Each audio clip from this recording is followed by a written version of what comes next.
Bonjour à tous, bienvenue en direct sur Public Sénat, François et TV5 Monde pour suivre la 13e cérémonie de commémoration de l'abolition de l'esclavage qui a lieu, comme chaque année, dans les jardins du Luxembourg. Et à mes côtés, pour cette édition spéciale, j'ai le plaisir d'accueillir Karine Sigaud-Zabulon. Bonjour Karine. Bonjour Ariane Mancini, bonjour à tous. 170e anniversaire de l'abolition de l'esclavage, une édition spéciale à suivre sur le fil Twitter de Public Sénat, mais également de la première avec un hashtag 10 mai.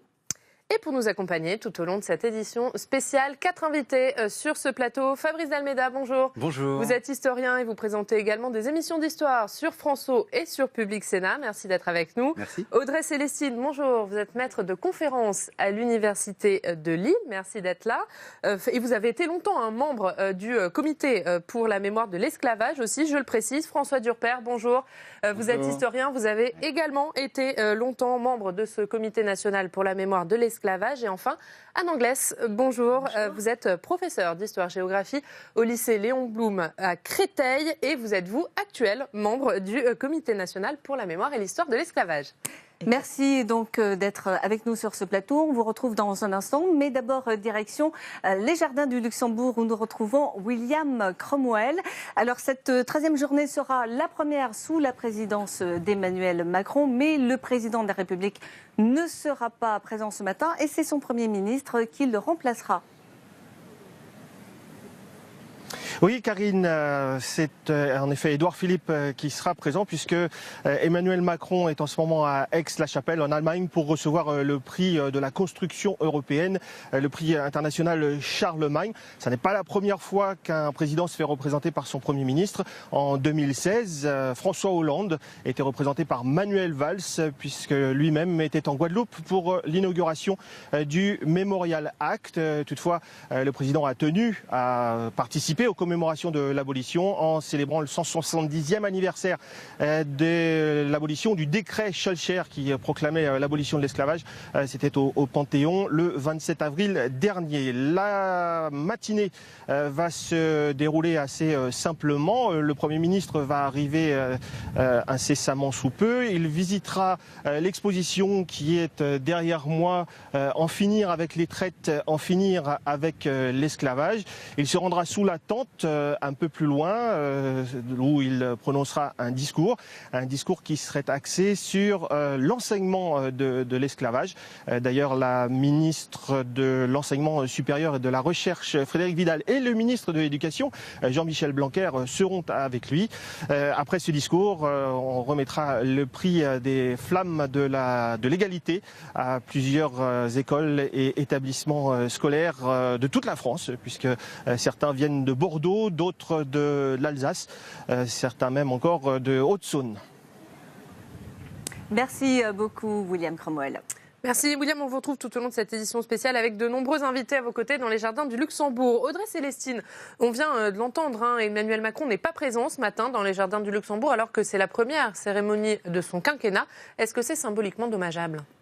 Alors on peut le voir de plusieurs manières. Je pense que d'une part on peut effectivement déplorer qu'il ne soit pas là le 10 mai parce qu'une grande partie de l'activité précisément du CNMHE ces dernières années était d'installer une date, de faire que cette date soit reconnue, qu'elle soit célébrée dans le pays. Après on ne peut pas dire que rien n'a été fait. Effectivement, il y a eu la cérémonie du 27 avril, qui était une très belle cérémonie, pendant laquelle un certain nombre de paroles fortes ont été prononcées. Et je pense que ce qui est très important pour nous, autour de la table, pour les membres du CNMHE, pour les personnes qui sont impliquées dans ces enjeux, c'est que cette date fasse date, qu'on reconnaisse le 10 mai, que des choses soient faites. Et il me semble que lorsqu'on voit les programmes de l'ensemble des activités qui sont organisées dans toute la France, moi je pars demain à Dunkerque, où il va y avoir tout un tas de choses dès aujourd'hui. Dans toute la France, il y a des choses qui se font. Voilà, la date commence à rentrer et du coup, l'absence du président peut être un peu plus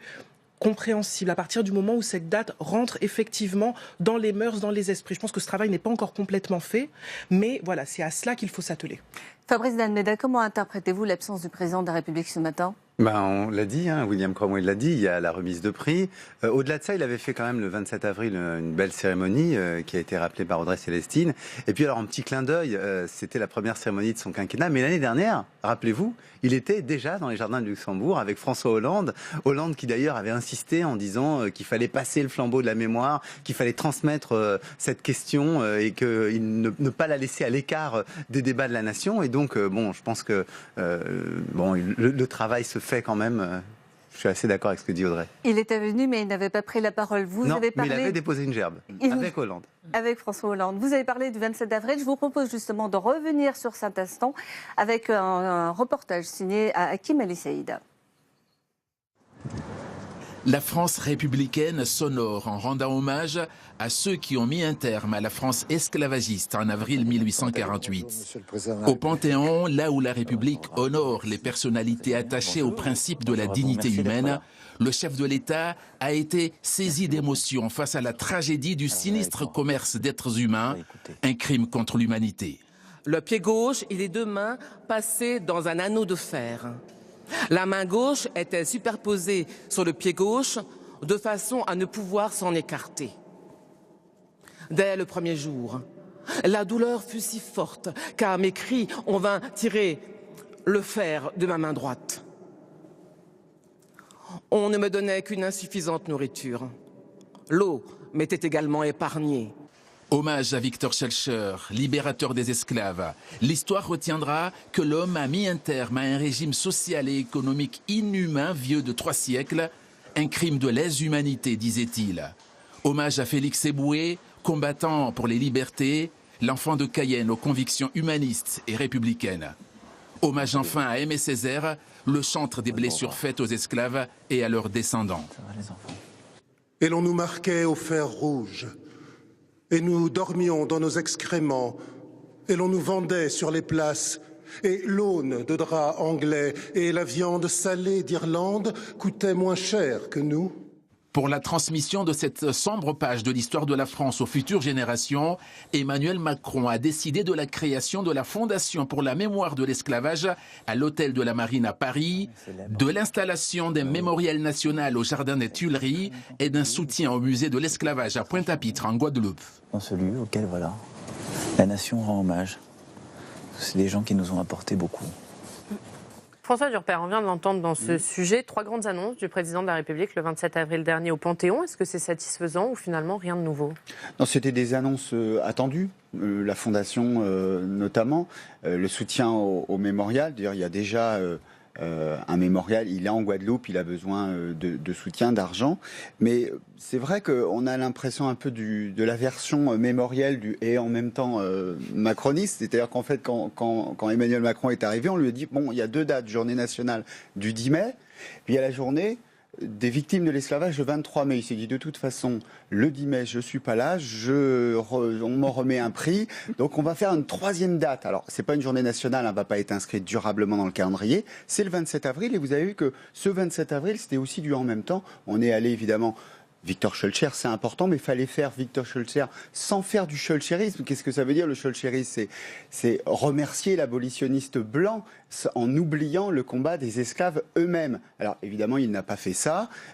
Delgrès, Aimé Césaire, c'était une journée en plus remarquablement réalisée. Il y a aussi un enjeu, il y a l'absence du président de la République, il y a aussi l'enjeu médiatique. Alors c'est très important, ça fait je crois une 12aine d'années que ce duo de chaînes François et Public Sénat font ce travail de mémoire, mais évidemment on pense à tous les autres médias, c'est très important que l'ensemble des Français, parce qu'il y a une particularité aujourd'hui, c'est que c'est un jour férié, c'est l'Ascension, et c'est aussi un peu dans les cartons, est-ce qu'un jour, ce 10 mai, sera férié? Est-ce qu'on va réorganiser par exemple le calendrier, faire par exemple un 8 mai et un 11 novembre, et faire une sorte de Veterans Day à l'américaine, ça gagne une journée et on peut faire une journée fériée. Parce que quand on fait une journée fériée, là, ça change un petit peu tout. Avec les enfants notamment dans les écoles, on peut aller aux cérémonies, c'est beaucoup plus facile. Ça, c'est peut-être pour après-demain.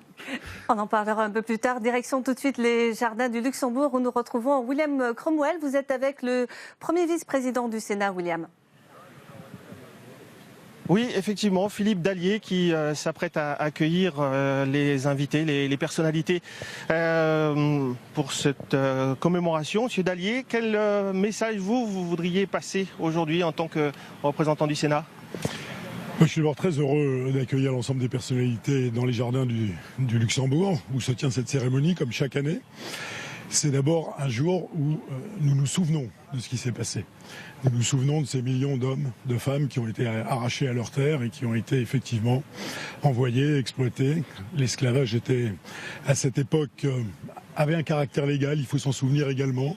Donc il s'agit de transmettre cette histoire, de la transmettre notamment aux jeunes. Il y a beaucoup de jeunes qui sont ici dans les jardins du Luxembourg, des collégiens, des lycéens. Donc c'est ce travail de mémoire que nous faisons. C'est aussi une manière de réconcilier les Français avec leur histoire. Et puis c'est aussi l'occasion de se souvenir que encore aujourd'hui, dans les temps modernes, des millions d'hommes et de femmes sont tenus en esclavage. Donc c'est de tout cela dont nous souvenons aujourd'hui. Et j'espère que ça sera une belle cérémonie. Merci beaucoup. Je vous laisse. Madame Annick Girardin, ministre des Outre-mer, est en train d'arriver. Donc Monsieur Dallier est rendu à ses devoirs. Merci beaucoup William pour cette interview de Philippe Dallier. Philippe Dallier qui, je le précise, représente Gérard Larcher ce matin, le président du Sénat, absent également pour cette cérémonie.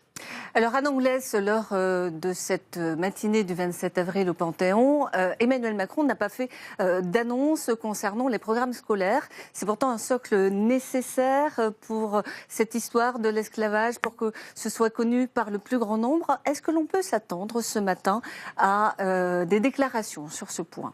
Alors écoutez, je n'ai pas été informée, première idée. La seconde... Est-ce que l'on peut l'espérer ? Alors, en tout cas, c'est souhaitable, effectivement.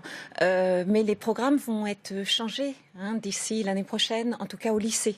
Donc voilà, je pense qu'il va encore falloir patienter un petit peu parce que tout ça doit être encore en train de se définir. Ce qui est clair, c'est que l'esclavage et son histoire sont enseignés, mais sont enseignés à des rythmes et en fonction de publics différents. Et je dirais que ça n'est pas enseigné à égalité selon les élèves, c'est-à-dire qu'au primaire, il y a un enseignement des traites de l'esclavage et de leurs abolitions, ce qui est bien compliqué pour des enfants assez jeunes. Au collège, en 4e, il y a un très gros, lors de l'esclavage, le système colonial qui exploite ses esclaves et les abolitions sont enseignées. En revanche, à partir du lycée, ça devient extrêmement réduit puisque les abolitions sont le dernier point du programme d'histoire de seconde et que, en termes d'histoire j'entends, et qu'ensuite dans le cadre du programme de première qui porte sur les colonisations et les décolonisations, très clairement, on est dans la seconde moitié du 19e siècle et dans le 20e siècle et l'esclavage, il y a une très très faible part, voire inexistante. Alors, il n'y a pas que l'histoire. On reviendra sur les programmes scolaires justement après la remise des prix ce matin, avec la remise des prix pour le concours La Flamme de l'égalité. Voilà. J'ai pu participer. Fabrice d'Almeida, du coup, autre annonce, il n'y aura pas de musée national, pas d'autre musée national que le Memorial Act, qui, on l'a dit, se trouve en Guadeloupe. Il bénéficiera d'ailleurs d'aide financière de l'État, a précisé le président de la République. Un musée trop loin pour certains. Il existe un lieu de mémoire à Nantes, ancien port négrier. Est-ce que c'est suffisant pour vous ? Il existe un lieu de mémoire à Nantes. Il existe parfois des plaques de rue, notamment à Bordeaux. Il en existe aussi à La Rochelle. Donc il y a localement, quelques villes ont fait le travail. C'est vrai qu'on aurait pu penser qu'il y ait un effort comparable à celui qui a été fait aux États-Unis. Ça, je pense que François Durper peut en parler encore davantage, de créer une grande institution nationale dans la capitale, à Washington, qui puisse à la fois porter la mémoire de la traite, mais aussi les cultures issues de l'esclavage. Parce que c'est un petit peu ça aussi l'autre aspect, c'est qu'il y a l'aspect économique, social qui est crucial, et peut-être c'est là-dessus qu'on revient le plus aujourd'hui et qu'on montre à quel point l'esclavage était un système d'énergie, en quelque sorte, qui permettait de faire fonctionner toute une économie. Donc ça, c'est peut-être l'aspect le plus crucial. Mais au-delà de ça, on a pu voir, il y a eu une exposition qui était à Bastille, des petites poupées noires. qui étaient fabriqués à la main par les mères de famille pour leurs enfants, etc. Donc il y a des objets qui aujourd'hui sont presque des objets artistiques. C'est pas seulement de l'artisanat parce que c'est des formes extrêmement créatives, extrêmement habiles. Et donc on aurait pu espérer que on ait aussi ça qui soit mis en valeur pour ne pas avoir que ces journées de mémoire, le côté qu'on reproche parfois un petit peu de victimisation, et montrer que non, il y a eu aussi de l'activité, de la création et des valeurs importantes pour notre société. Oui, exactement ce que dit Fabrice, il parle du musée afro-américain de Washington, qui était la dernière, presque le dernier acte de Barack Obama, l'inauguration, le dernier mois de son mandat. Ce qui est important, c'est que il y a l'état d'esprit muséographique américain, c'est-à-dire que ça sert pour les scolaires précisément. C'est pas une vision patrimoniale, simplement il y a des objets, on vient voir des objets. C'est un travail, c'est presque intégré dans le programme scolaire. Le musée et l'école travaillent main dans la main. Ça, c'est la première chose très importante. Puis la deuxième chose, c'est que ce musée afro-américain, c'est pas un musée communautaire, c'est un musée de l'histoire commune américaine. C'est-à-dire que c'est pas une manière de dire il y a cette histoire qui est parallèle à l'histoire américaine. Non, c'est de dire cet héritage fait partie de l'héritage de notre pays. Martin Luther King, alors là, c'est évidemment la question de la ségrégation, il fait partie de l'histoire américaine. Il n'est pas à côté de l'histoire américaine. Et ça, c'est très très important de montrer que là, on est dans cet esclavage. C'est quoi ? C'est la racine de la mondialisation inégale qu'on connaît aujourd'hui. Si l'Afrique en est là, que l'Europe en est là, si les Noirs américains en sont là aux États-Unis d'Amérique, c'est à cette histoire qu'on le doit. C'est à ces systèmes d'inégalité qu'on le doit. Une histoire importante donc, qui pourrait être à Paris. Le Conseil de Paris a adopté en septembre dernier la création d'un musée à Paris. L'État n'en veut pas aujourd'hui. Est-ce qu'il se pourrait qu'on ait quand même un musée à Paris, mais avec d'autres fonds ?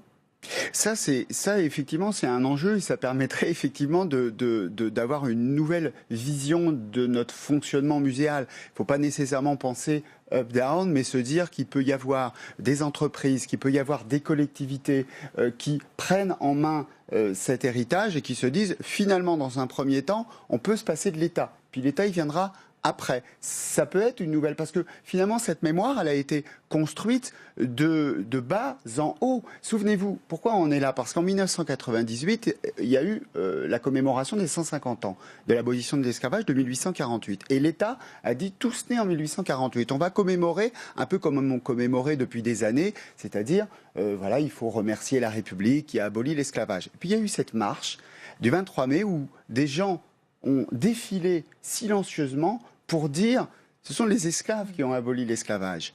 Et cette histoire, on s'approprie cette histoire et cette mémoire. Et à partir de là, la loi Taubira. La loi Taubira, c'est pas l'État, c'est une députée, c'est pas un projet de loi, c'est une proposition de loi. C'est-à-dire que c'est une députée de Guyane qui se dit avec ses petits bras, je vais faire bouger l'Assemblée nationale. Et donc, c'est elle qui fait bouger l'État. Ça vient bien d'en bas.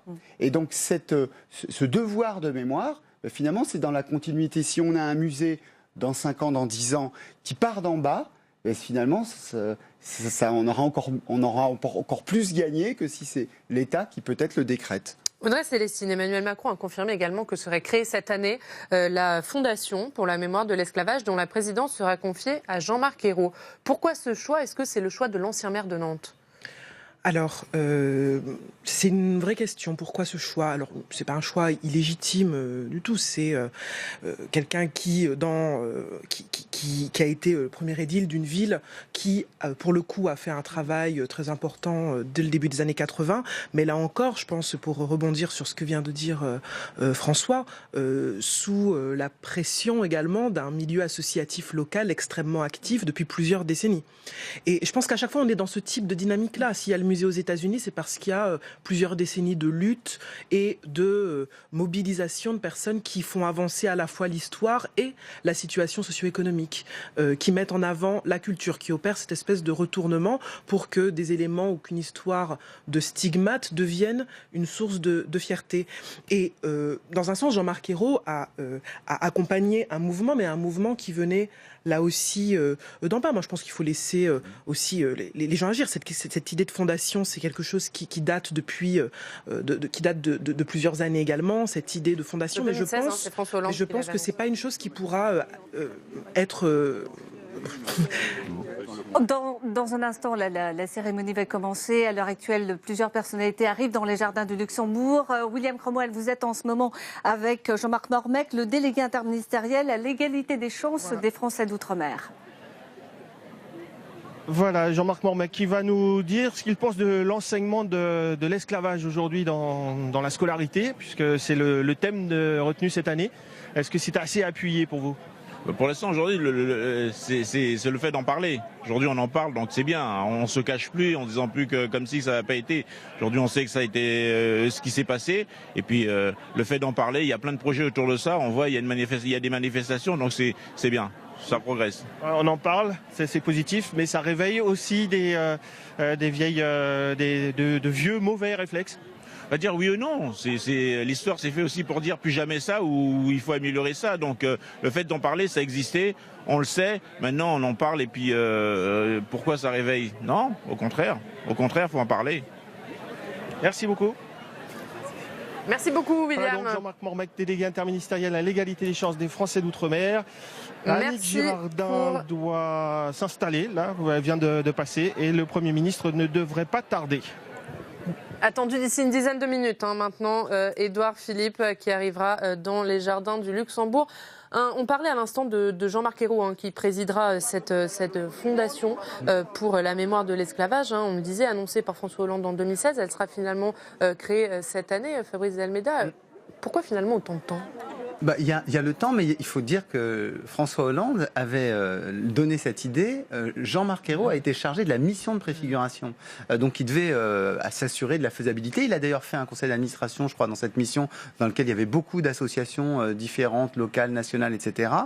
Il a essayé de voir, justement, puisqu'en parlait François Durper, s'il y avait des possibilités d'obtenir des soutiens privés et quelle part pourrait jouer l'État dedans. Il a obtenu un premier financement pour justement arriver à construire la planification. Et donc, je crois qu'il y avait une logique aussi à ce que, ayant porté le bébé, peut-être au moment où on accouchait de la fondation, il en prenne le début pour continuer les efforts de levée de fonds. Parce que c'est un peu ça, la question cruciale. Emmanuel Macron l'annonce, mais ensuite se posent toutes les questions de financement, il y aura un local aussi, il y aura un espace aussi. Un mot, c'est pour ça que la question des réparations, parce qu'on va en parler forcément à un moment donné, est une question qui est très largement artificielle. Réparation, on se dit, on ne peut pas donner de l'argent, que ça n'a aucun sens, on ne répare pas. Un musée, une fondation, tout ça, ça coûte de l'argent. Donc il n'y a pas d'un côté, si vous voulez, l'aspect symbolique des choses, et puis de l'autre côté, la réparation financière, ça n'a pas de sens. Et pendant que l'on parle, on a vu plusieurs invités qui arrivaient dans les jardins du Luxembourg,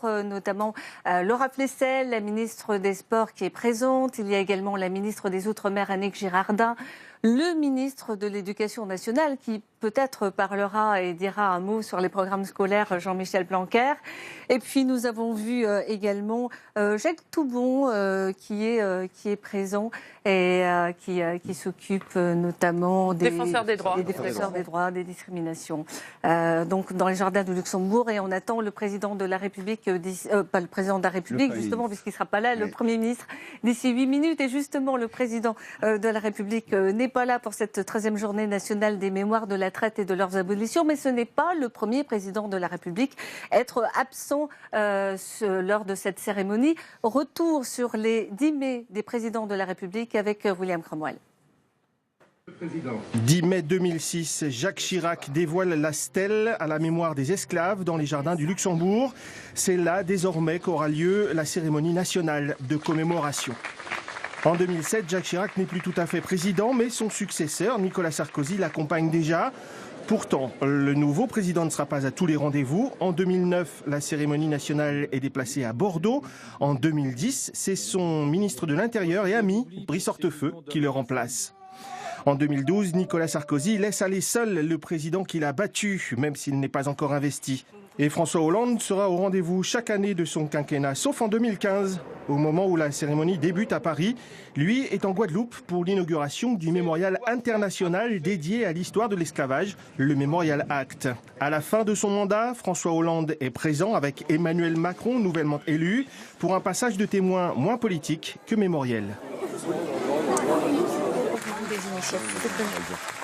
François Durper, il y a eu de nombreux discours de président de la République durant ces différentes cérémonies. Est-ce que ce sont des discours uniquement symboliques ou est-ce qu'ils ont été l'occasion d'annonces fortes? Alors, les annonces fortes, il y a des moments forts, notamment c'est vrai quand Manuel Valls est dans les jardins de Luxembourg et que le président de la République, François Hollande, lui, est en Guadeloupe, le Mémorial Act. Ça, c'est quand même aussi un moment fort de télévision. Ça veut dire qu'on commémore de part et d'autre de l'Atlantique cette mémoire. Il y a aussi... mais c'est la présence qui compte. C'est-à-dire qu'on est plusieurs à avoir été membres du comité.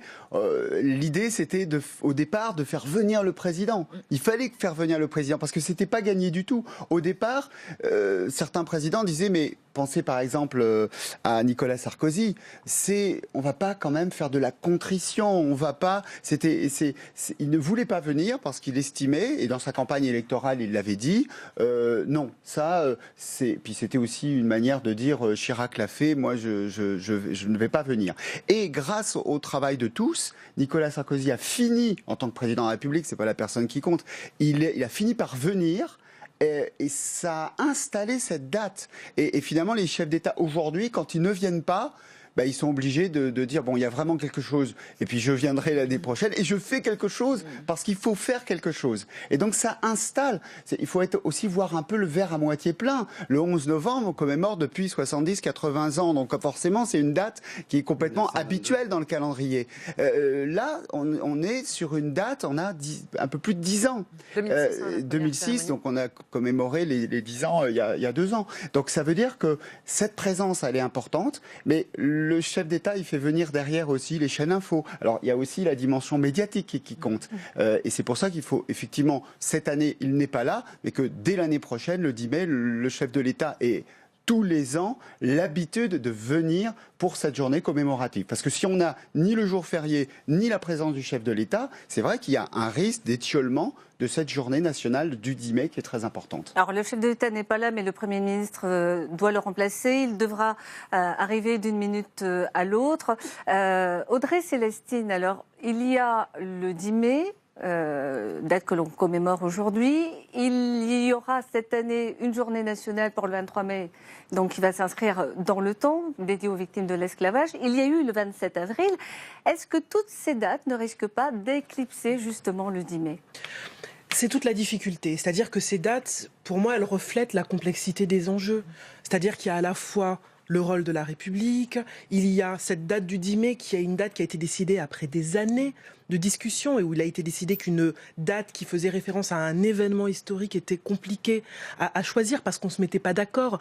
Quand vous allez en Martinique, c'est le 22 mai, vous allez en Guadeloupe, c'est le 27. Donc cette histoire-là, elle est complexe parce qu'il y a tout un tas d'acteurs qui sont impliqués. Et effectivement, il y a ce risque que le 10 mai, qui est la date qui peut être reconnue, soit effectivement reconnu. Alors c'est pour ça qu'une des initiatives du CNMHE avait été de mettre en avant un mois des mémoires, c'est-à-dire de pouvoir, pendant toute une période qui s'ouvrait globalement avec le 27 avril et qui se poursuivait jusqu'à début juin, fédérer l'ensemble des activités qui se faisaient sur l'ensemble du territoire. Mais avec quand même comme point d'orgue ce 10 mai. Et moi je tiens particulièrement à ce que cette date-là, cette date qui est la date qui a fait l'objet d'un choix après plusieurs années de débat, soit une date véritablement célébrée, commémorée, et effectivement une présence forte, une parole forte sont très importantes pour ça. Et pendant que vous parliez, on a vu justement Christiane Taubira qui est arrivée. C'est elle donc qui a porté le texte de loi reconnaissant l'esclavage comme crime contre l'humanité. Elle est alors députée de Guyane. Christiane Taubira qui ne manque pas justement ces journées du 10 mai dans les jardins de Luxembourg. Voilà, Christiane Taubira actuellement avec Laura Flessel, la ministre des Sports. Fabrice Almeida, on parlait de ces différentes cérémonies, de ces différentes dates. Est-ce que c'est judicieux de multiplier ainsi les cérémonies ? C'est pas ça, c'est que chacune a son sens. Audrey a rappelé, il y a les dates d'arrivée dans les territoires, de l'information, qui font que tout d'un coup, ça devient la date à laquelle on apprend l'abolition. Donc ça, c'était une première époque, ça a été commémoré depuis quand même assez longtemps. Il y avait déjà des manifestations au lendemain de la Seconde Guerre mondiale, il ne faut pas l'oublier. Et puis ensuite, il y a cette date du 10 mai. Pourquoi est-ce qu'elle plaît aussi? C'est parce que c'est ce qui a été rappelé sur le plateau. C'est une initiative qui vient d'en bas. Il y a eu la marche de 98, la mobilisation a continué derrière, une députée fait une proposition de loi, elle est adoptée le 10 mai 2001. Et donc à ce moment-là, on se dit, eh ben voilà, on va pas seulement faire l'abolition au sens Victor Schœlcher, ça vient d'en haut, magnifique décret quand même, il faut le rappeler, 27 avril 1848, signé par le gouvernement provisoire. Quand on regarde les signatures, c'est quand même, juste un mot là-dessus, quoi. Le Dru-Rollin, Lamartine, les gens qui se sont battus pour qu'il y ait le suffrage universel, certes masculin, mais ils sont là et c'est eux qui signent ça et qui disent on doit donner le droit de vote à tout le monde, c'est fini maintenant. Et donc ça, c'est une question cruciale. Alors il restera les femmes évidemment, mais c'est une question. Non, mais je le dis quand même, mais c'est mais enfin on va saluer une avancée quand même, quoi. Certes, mais c'est une avancée. Et donc l'abolition de l'esclavage s'inscrit dans ce mouvement-là. Et après, l'intérêt du 10 mai, c'est parce que ça montre une autre mobilisation, une nouvelle mobilisation, et c'est pas quelque chose, j'allais dire, qui est donné, c'est quelque chose qui a été acquis. Et donc c'est pour ça que cette date, je trouve symboliquement, effectivement, elle joue un rôle très important. C'est une mobilisation nationale qui n'est pas forcément observée dans les territoires d'outre-mer, mis à part en Nouvelle-Calédonie aujourd'hui, qui a commémoré cette date nationale. Est-ce que c'est parce que dans les différents territoires, ils ont leur propre date? Juste... Avant que vous répondiez, on va aller en direct dans les jardins du Luxembourg, puisque William Cromwell est en compagnie du ministre de l'Éducation nationale, Jean-Michel Blanquer. Donc, je suis avec le ministre de l'Éducation, Jean-Michel Blanquer. Et ça va être un peu votre journée aujourd'hui, puisqu'on va beaucoup parler de l'enseignement de l'esclavage à l'école et en milieu scolaire. Est-ce que vous allez appuyer cet enseignement? Est-ce que vous allez le renforcer? Aujourd'hui, l'enseignement de l'esclavage et de l'abolition de l'esclavage est évidemment très présent dans les programmes. Donc il y a déjà quelque chose de bien stabilisé. Ce qui est important, c'est surtout maintenant d'avoir à la fois de la documentation pédagogique, puis de la sensibilisation des élèves. Et c'est ce qui se passe au travers d'une journée comme celle d'aujourd'hui. Donc nous allons continuer à travailler sur cette question. Ce qui est très important surtout, c'est l'engagement des classes. Au-delà des programmes où les choses ont été faites et bien faites, c'est la question de la compréhension du phénomène dans toute sa dimension historique. Et puis aussi parfois dans sa dimension actuelle, parce qu'il ne faut pas oublier qu'il y a encore de l'esclavage aujourd'hui. Et malheureusement, certaines images en Libye récemment nous ont rappelé que ça pouvait encore être une réalité. Et concrètement, ça va se passer comment? Ah non, ok, d'accord, merci. Merci William. On vous interrompt sûrement parce qu'Édouard Philippe vient d'arriver à l'instant dans les jardins du Luxembourg. Le Premier ministre qui, vous le voyez sur ces images, est accueilli par Jean-Marc Ayrault. Jean-Marc Ayrault, on le disait, qui prendra la présidence de cette fondation pour la mémoire de l'esclavage et qui préside actuellement le groupement d'intérêt public de la mission de la mémoire de l'esclavage. À ses côtés, également aux côtés du Premier ministre, Philippe Dallier, premier vice-président du Sénat qui représente donc ce matin Gérard Larcher. Et puis également Frédéric Régent aux côtés de Philippe Dallier. Frédéric Régent qui est lui le président du Comité national pour la mémoire et l'histoire de l'esclavage. Et donc les deux hommes vont aller visiter l'exposition dans quelques instants. Donc c'est une cérémonie qui, sous la présidence en tout cas d'Emmanuel Macron, connaît des modifications dans le protocole. Les discours n'auront pas lieu sous le kiosque comme chaque année, mais sous un chapiteau que vous avez déjà vu à l'image qui a été dressé pour l'occasion.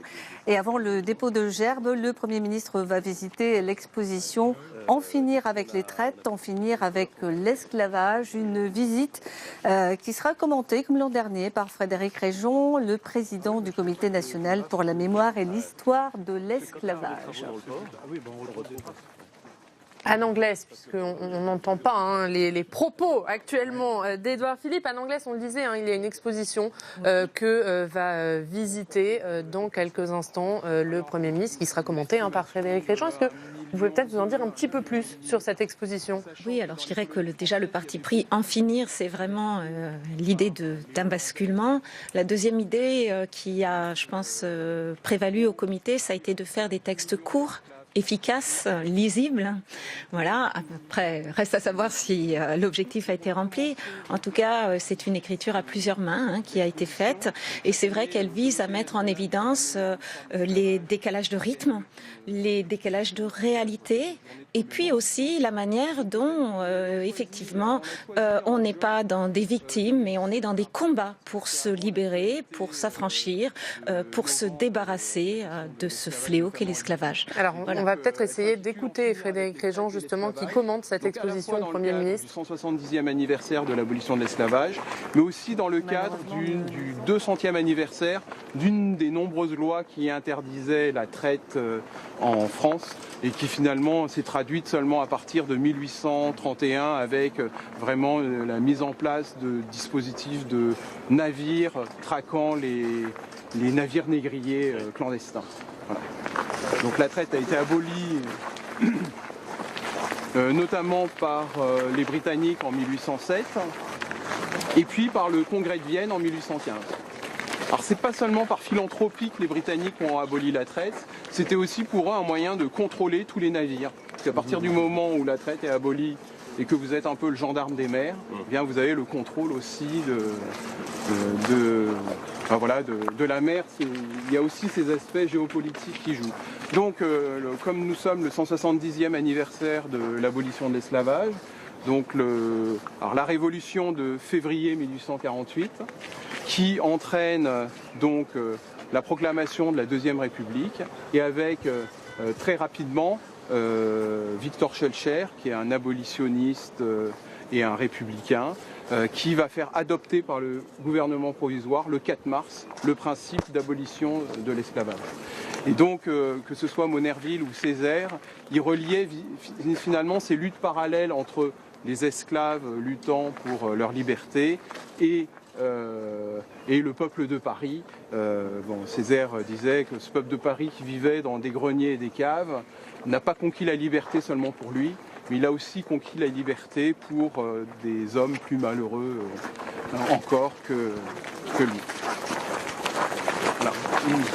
Donc là, c'est ce que j'évoquais tout à l'heure, ce sont donc les résistances à l'abolition en France, c'est-à-dire que les lois sont prises, notamment concernant la traite négrière, mais elles mettent du temps à s'appliquer.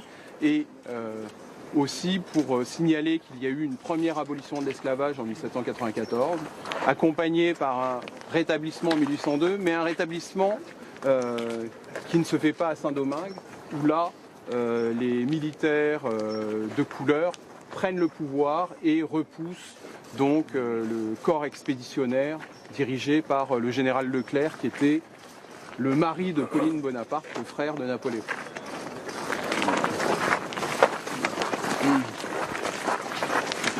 Donc voilà, l'exposition est là pour montrer ces luttes parallèles, c'est-à-dire à la fois des abolitionnistes, mais aussi des esclaves, donc qui cherchent à obtenir la liberté, donc soit par finalement le consentement de leur maître en les servant, et aussi en s'enfuyant, et puis aussi ce que l'on voit se multiplier, ce sont les révoltes dans le cadre révolutionnaire, et notamment les plus grandes révoltes en août 1791 à Saint-Domingue, qui sont fortement à relier au contexte révolutionnaire français.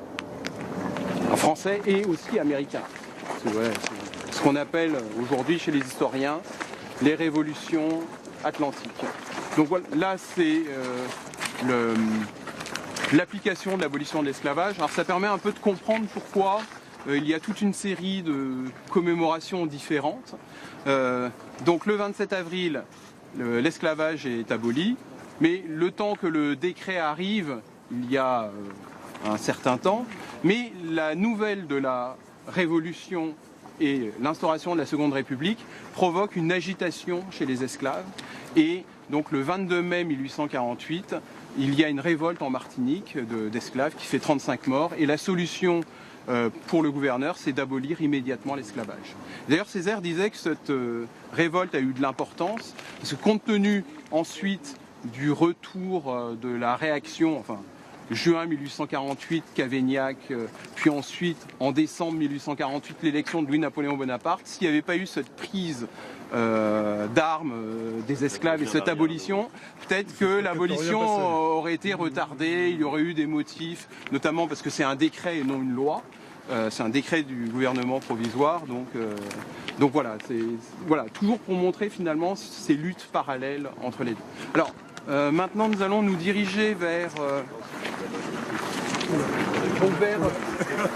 les réalisations. En ce moment, ça peut pas. Voilà, les réalisations des élèves et de leur enseignement, donc dans le cadre d'un concours national qui s'intitule La flamme de l'égalité. Voilà. Et donc vous allez voir une première réalisation. Je m'appelle Aminata. J'ai également un numéro de matricule 4518. J'ai 18 ans. Je suis domestique dans la maison de Madame Dubois. Elle n'est pas du genre à rire. La vie est assez compliquée là-bas. Un jour, un homme nous a rassemblés, mes amis et moi, pour nous annoncer la fin de l'esclavage. Quand j'ai appris cette très bonne nouvelle, je me suis mise à genoux aux pieds de ma maîtresse et je l'ai remerciée d'avoir été bonne avec moi les derniers moments passés auprès d'elle. J'espère devenir libre, libre de ce que je veux faire et libre d'aller où je veux. J'espère être traitée avec respect, mais je ne suis jamais allée à l'école et je ne sais ni lire ni écrire. Tout ce que je sais faire, c'est m'occuper des tâches ménagères. Peu à peu, malgré l'abolition de l'esclavage, les nouvelles lois nous ont interdit de nous déplacer d'un village à un autre. J'ai donc dû trouver un travail dans ma ville. Je suis maintenant domestique dans une grande maison très luxueuse et je gagne un peu d'argent. Voilà, donc ça, c'était une réalisation par une école primaire. Et donc là, c'est le prix qui a été reçu par un collège. Et donc le projet, c'est interactif, c'est-à-dire voilà, vous allez sur le site, vous répondez et selon vos réponses, vous avez des suggestions différentes.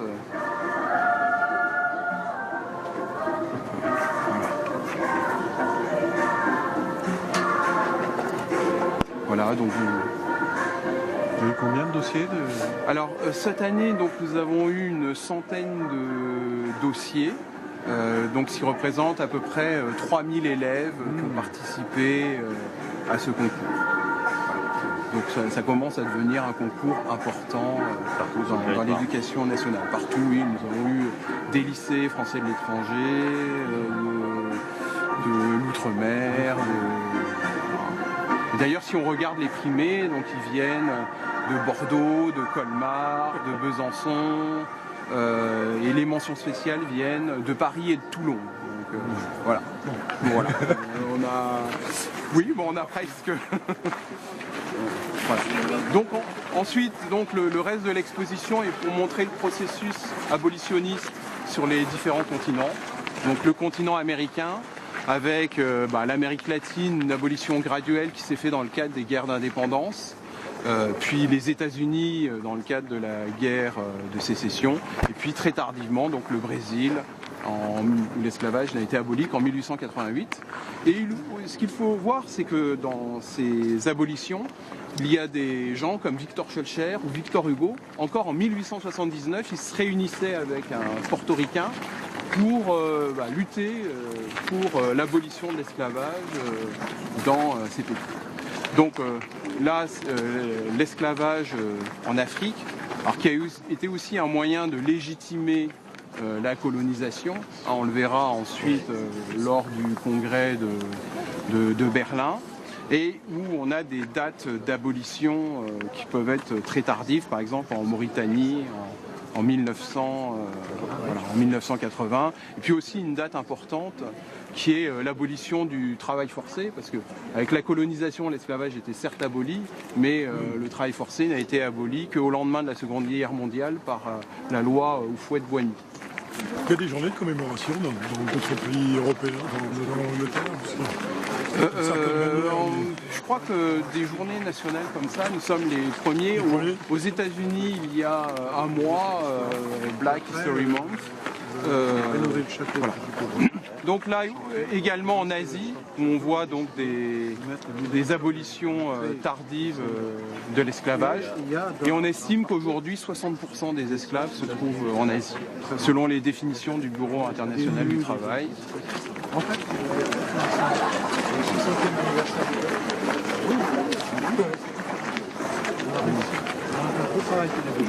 Le débat, non-culpabilisation. On a eu aussi des très bonnes réactions en Afrique. Donc là, ce sont les traités internationaux, avec notamment la Déclaration universelle des droits de l'homme de 1948, où René Cassin, qui est au Panthéon, a joué un grand rôle, notamment dans la rédaction de l'article 4. Nul ne sera tenu en esclavage ni en servitude. L'esclavage et la traite des esclaves sont interdits sous toutes leurs formes. Et malheureusement, malgré ces déclarations, voilà, les images que nous avons vues en Libye, et c'est pas seulement en Libye qu'il y a de l'esclavage, nous montrent que ce sujet est encore d'actualité. C'est combien, 20, 30 40 millions selon le Bureau international du travail. Voilà, considérable. Donc il y a encore des luttes à mener.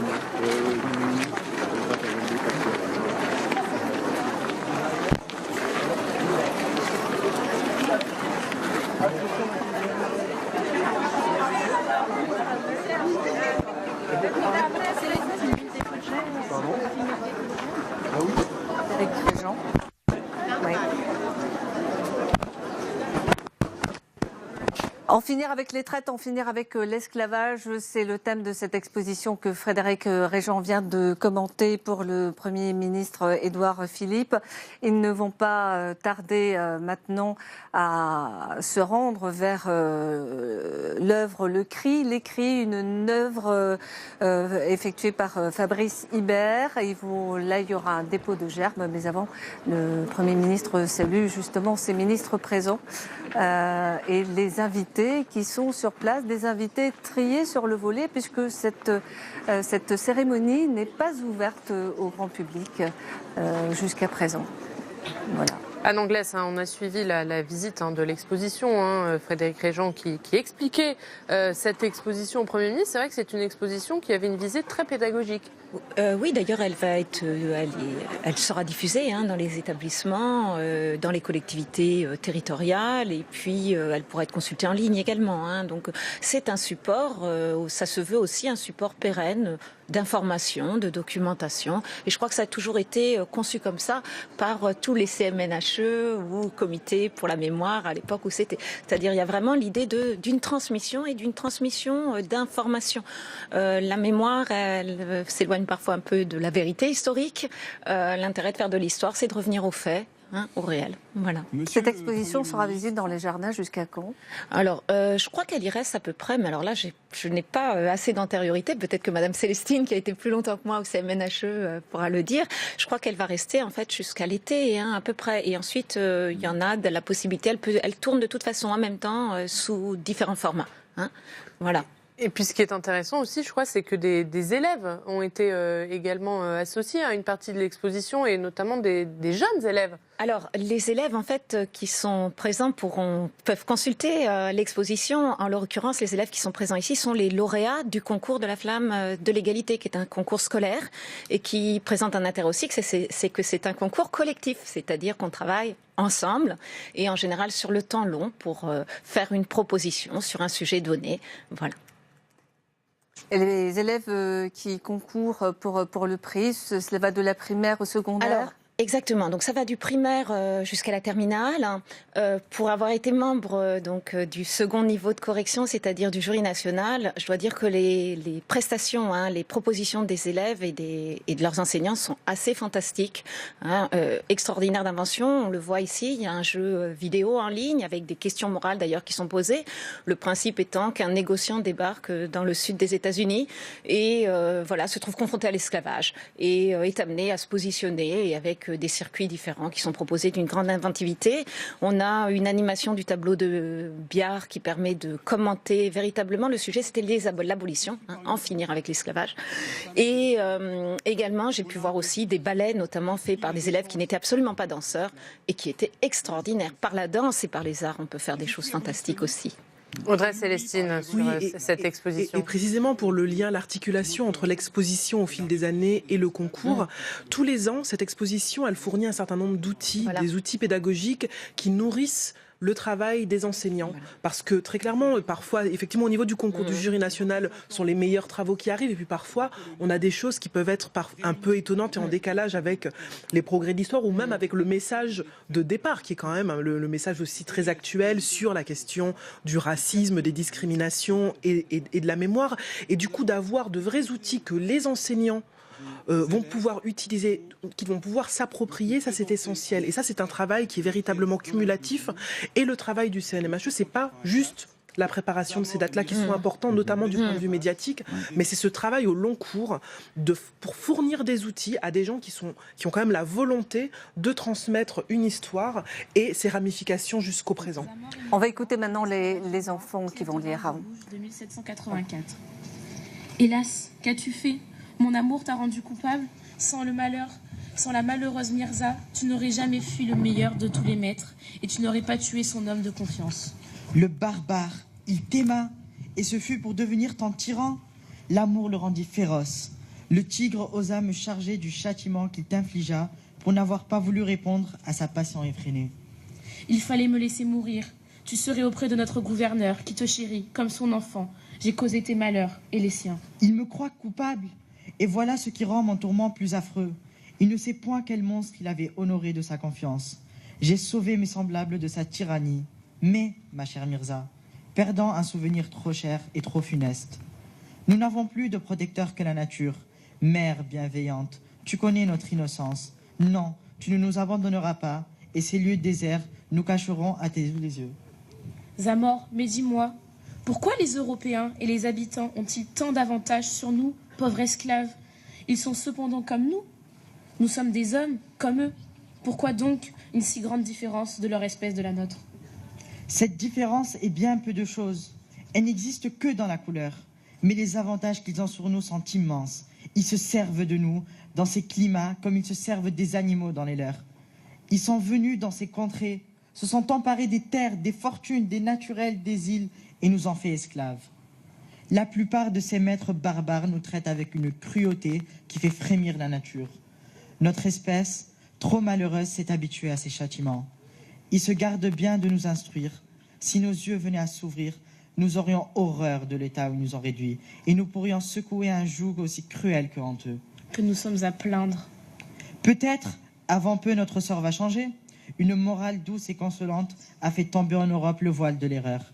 Les hommes éclairés jettent sur nous des regards attendris. Nous leur devons le retour de cette précieuse liberté, le premier trésor de l'homme.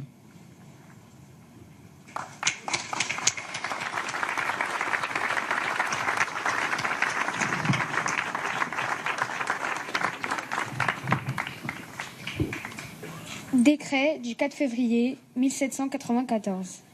La Convention nationale déclare que l'esclavage des nègres dans toutes les colonies est aboli. En conséquence, elle décrète que tous les hommes, sans distinction de couleur, domiciliés dans les colonies, sont citoyens français et jouiront de tous les droits assurés par la Constitution.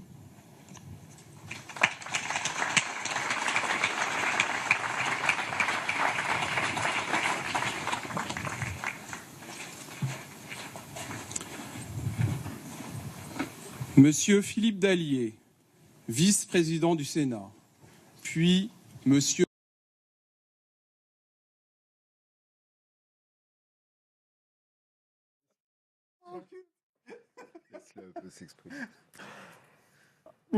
On va retrouver tout à l'heure le Premier ministre et également Monsieur Philippe Dallier, le vice-président du Sénat, pour leur discours. Ils devront d'abord, les deux hommes vont déposer une gerbe au pied de l'œuvre L'écrit. Une œuvre de 3,70 m avec 3 anneaux en bronze qui soudés entre eux et qui représentent une chaîne brisée. Voilà, on le voit sur ces images, cette statue, cette œuvre qui est maintenant de manière pérenne dans les jardins du Luxembourg. Le Premier ministre Édouard Philippe et Philippe Dallier qui représente donc ce matin Gérard Larcher, dépôt de gerbe et minute de silence. Peut-être il va y avoir un autre mémorial.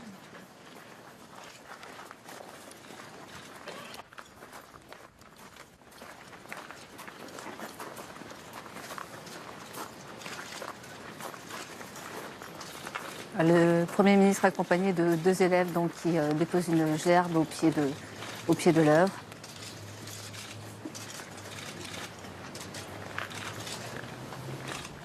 Et se retire pour effectuer donc une minute de silence.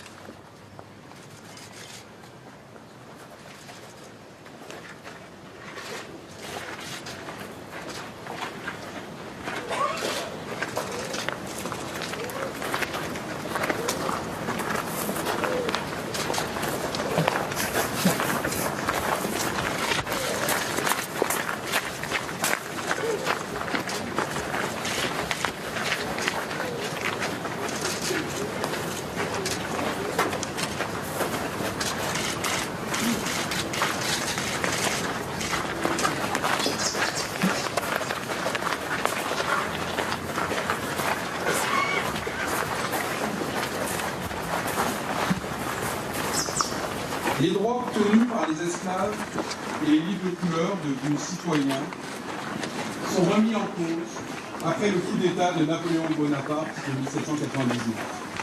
Ce dernier veut se débarrasser des officiers de couleur qui ont pris le pouvoir dans les colonies, comme Toussaint Louverture ou Louis Delgrès, officier républicain de l'armée, natif de la Martinique, qui décide de lutter contre l'expédition chargée de détruire l'héritage de la Première République. La défaite de Delgrès entraîne le rétablissement de l'esclavage en Guadeloupe, puis en Guyane. Elle entraîne aussi la déchéance de la citoyenneté de tous les hommes de couleur. C'est à la suite d'une autre révolution du peuple de Paris que l'esclavage est aboli une deuxième fois dans les colonies françaises en 1848. Les révoltes vont accélérer l'application de cette mesure, notamment celle du 22 mai par les esclaves de la Martinique. Nous écouterons d'abord un extrait de la proclamation de Louis Delgrès, affichée en Guadeloupe dans les rues de Basse-Terre, il y a exactement 216 ans, le 10 mai 1802, puis des extraits des décrets d'abolition de l'esclavage du 27 avril 1848.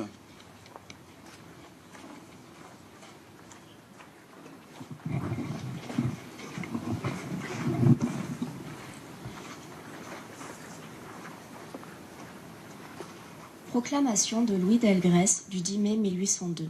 À l'univers entier, le dernier cri de l'innocence et du désespoir. C'est dans les plus beaux jours d'un siècle à jamais célèbre par le triomphe des Lumières et de la philosophie qu'une classe d'infortunés qu'on veut anéantir se voit obligée d'élever sa voix vers la postérité pour lui faire connaître, lorsqu'elle aura disparu, son innocence et ses valeurs. Victime de quelques individus altérés de sang qui ont osé tromper le gouvernement français, une foule de citoyens, toujours fidèles à la patrie, se voit enveloppée dans une proscription méditée par l'auteur de tous ces mots. Quels sont les coups d'autorité dont on nous menace ? Veut-on diriger contre nous les baïonnettes de ces braves militaires dont nous aimions à calculer le moment de l'arrivée et qui naguère ne les dirigeaient que contre les ennemis de la République ? Ah, plutôt, si nous en croyons les coups d'autorité déjà frappés à Pointe-à-Pitre, le système d'une mort lente dans les cachots continue à être suivi. Eh bien, nous choisissons de mourir plus promptement. Osons le dire, les maximes de la tyrannie la plus atroce sont surpassées aujourd'hui. Nos anciens tyrans permettaient à un maître d'affranchir son esclave, et tout nous annonce que, dans le siècle de la philosophie, il existe des hommes malheureusement trop puissants par leur éloignement de l'autorité dont ils émanent, qui ne veulent voir d'hommes noirs ou tirant leur origine de cette couleur que dans les fers de l'esclavage. Citoyens de la Guadeloupe, vous dont la différence de l'épiderme est un titre suffisant pour ne point craindre les vengeances dont on nous menace, la résistance à l'oppression est un droit naturel. Nous vous jurons solennellement de respecter vos femmes, vos enfants, vos propriétés et d'employer tous nos moyens à les faire respecter par tous. Et toi, postérité, accorde une larme à nos malheurs et nous mourrons satisfaits.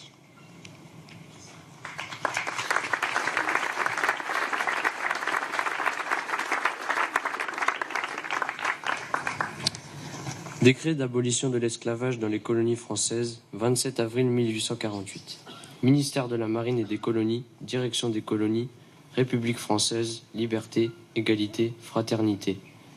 Au nom du peuple français, le gouvernement provisoire, considérant que l'esclavage est un attentat contre la dignité humaine, qu'en détruisant le libre arbitre de l'homme, il supprime le principe naturel du droit et du devoir, qu'il est une violation flagrante du dogme républicain liberté, égalité, fraternité, considérant que si des mesures effectives ne suivaient pas de très près la proclamation déjà faite du principe de l'abolition, il en pourrait résulter dans les colonies les plus déplorables des sortes. Décrète. Article 1er. L'esclavage sera entièrement aboli dans toutes les colonies et possessions françaises 2 mois après la promulgation du présent décret dans chacune d'elles.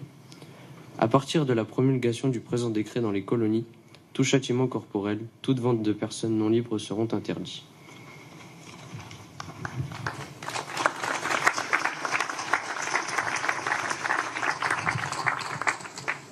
Instruction du gouvernement provisoire pour les élections dans les colonies du 27 avril 1848.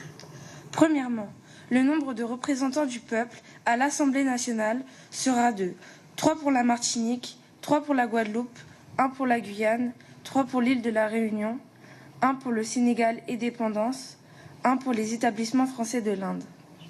Deuxièmement, les élections auront lieu dans le plus bref délai possible après la libération générale des esclaves devenus citoyens français.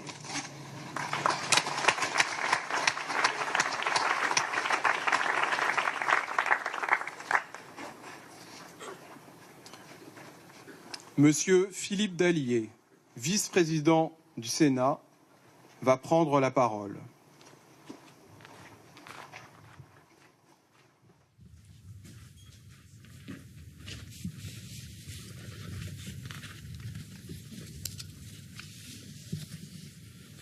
Monsieur le Premier ministre, Mesdames et Messieurs les ministres, Mesdames et Messieurs les députés, Mesdames et Messieurs les sénateurs, Monsieur le Président du Comité national pour la mémoire et l'histoire de l'esclavage, Mesdames et Messieurs, permettez-moi tout d'abord d'excuser le Président du Sénat, Monsieur Gérard Larcher, de ne pas pouvoir vous accueillir ce matin à l'occasion de la Journée nationale des mémoires de la traite, de l'esclavage et de leurs abolitions, comme il le fait habituellement chaque 10 mai. Croyez bien qu'il le regrette sincèrement, car il est très attaché à cette cérémonie pleine de symboles et porteuse de valeurs qui se déroule dans le jardin du Luxembourg. Je voudrais également saluer tout particulièrement, à travers vous, Monsieur le Président, les membres du Comité national pour la mémoire et l'histoire de l'esclavage et leur dire toute l'estime du Sénat pour la richesse des travaux et des actions qu'ils conduisent sur l'ensemble du territoire national. Les prix de la flamme de l'égalité, qui seront remis dans quelques instants à des écoliers, collégiens et lycéens, en attestent pleinement. Vous contribuez ainsi à la construction d'une mémoire collective vivante autour de ce passé douloureux.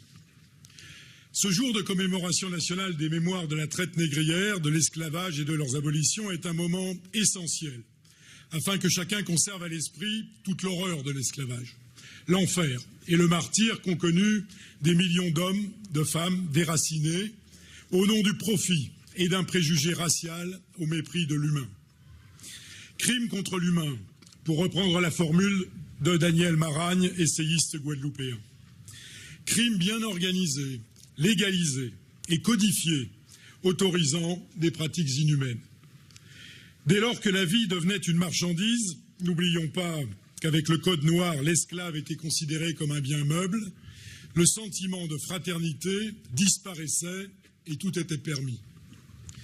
Ce jour de commémoration doit également être l'occasion de rappeler à chacun, comme l'affirme avec force l'un des combattants les plus virulents pour l'abolition de l'esclavage, Victor Schœlcher, que la République n'entend plus faire de distinction dans la famille humaine. Elle n'exclut personne de son immortelle devise « Liberté, égalité, fraternité ». C'est d'ailleurs au nom de ces valeurs véhiculées par la Révolution française que les esclaves se sont soulevés. Ce fut leur combat contre la servitude et pour la dignité dans l'égalité.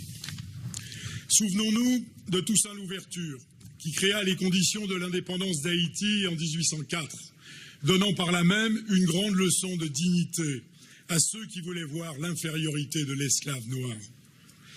Mais en ce 10 mai, je ne peux m'empêcher d'évoquer le 10 mai 1802 et la proclamation de Louis Delgrès placardée dans les rues de Basse-Terre.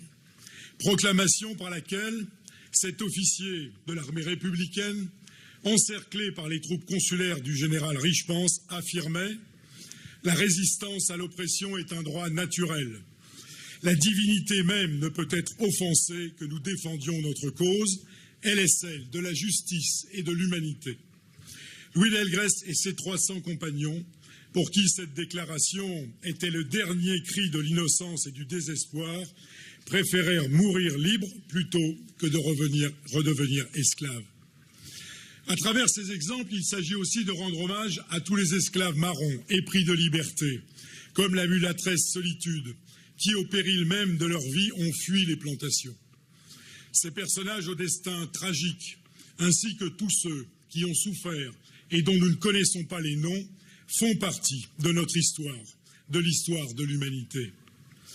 En écho à ces souffrances, quelques personnalités se dressent dans l'Hexagone dès l'Ancien Régime, comme l'abbé Grégoire, Olympe de Gouges, mais surtout lors de la Première République. C'est en effet en 1794 que l'esclavage est aboli, avant que le consulat en 1802 le rétablisse, pour qu'il soit définitivement aboli avec la Seconde République le 27 avril 1848. Les silences sur l'esclavage ont trop longtemps pesé sur ses victimes, bien sûr, mais également sur leurs descendants. Ces événements tragiques ont été trop longtemps occultés. Cette plaie est encore vive. Aimé Césaire, dont nous venons de célébrer le 10e anniversaire de la disparition, en a évoqué la trace indélébile. J'habite une blessure sacrée. J'habite des ancêtres imaginaires. J'habite un vouloir obscur. J'habite un long silence. J'habite une soif irrémédiable. Aussi, le président Chirac, en souhaitant instaurer cette journée d'hommage solennel de la nation, a voulu nous obliger à regarder notre passé en face, à assumer toute notre histoire et à partager ensemble la mémoire de l'esclavage. C'est, disait-il, l'une des clés de notre cohésion nationale, une force supplémentaire pour bâtir notre avenir et une marque de notre capacité à avancer ensemble. Cette célébration ne doit en effet pas être uniquement un rappel historique d'un passé douloureux qui a laissé des blessures profondes à l'échelle de plusieurs continents. Elle doit nous inciter à être vigilants dans notre lutte contre les discriminations et contre l'asservissement qui existe toujours et qui frappe malheureusement des millions d'hommes, de femmes, d'enfants à travers le monde. Cette persistance de nombreuses formes contemporaines de servitude et d'exploitation nous est rappelée par l'exposition organisée par le Comité national pour la mémoire et l'histoire de l'esclavage et que nous avons pu découvrir il y a quelques instants. 170 ans après le décret du 27 avril 1848, abolissant définitivement l'esclavage en France, cette exposition nous alerte par son titre même, en finir avec les traites, en finir avec l'esclavage. Le combat pour la liberté n'est jamais achevé. Il demeure, et l'engagement de l'abbé Grégoire, de Victor Schœlcher, de Gaston Monerville doit nous guider. J'ai toujours pensé que nous ne sommes dignes de la liberté que nous savons la procurer aux autres, déclarait Gaston Monerville, lui qui rappelait sans relâche qu'il descendait d'esclaves affranchis. C'est ensemble que nous devons poursuivre sans jamais faillir ce combat pour la liberté et contre l'indifférence. Pour cela, à nous de faire vivre nos valeurs républicaines parce qu'elles fondent notre combat pour le respect des droits de l'homme et donnent à la France cette place si particulière au sein des grandes nations. Je vous remercie.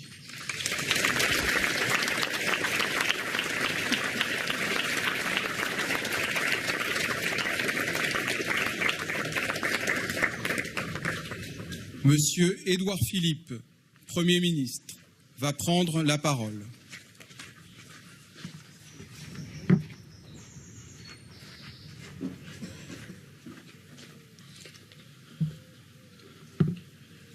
Monsieur le vice-président du Sénat, mesdames et messieurs les ministres, monsieur le Premier ministre, président du groupement d'intérêt public Fondation pour la mémoire de l'esclavage, des traites et de leurs abolitions, monsieur le président du Comité national pour la mémoire et l'histoire de l'esclavage, Mesdames et messieurs les parlementaires, mesdames et messieurs les ambassadeurs, mesdames et messieurs les présidents d'associations, mesdames et messieurs, chers élèves, liberté, création continue. Ces mots, dans leur ambitieuse poésie, ne sont ni d'Éluard, ni de Césaire. Ils ne sont pas non plus de Flaubert dans le constat qu'il dresse d'une accessoire ou tragique infinitude. Ils sont le titre d'un discours que prononce il y a 70 ans un homme exceptionnel. Un homme noir, né à Cayenne à la fin du XIXe siècle, étudiant boursier à Toulouse, brillant avocat à Paris, député de la Guyane, résistant au maquis.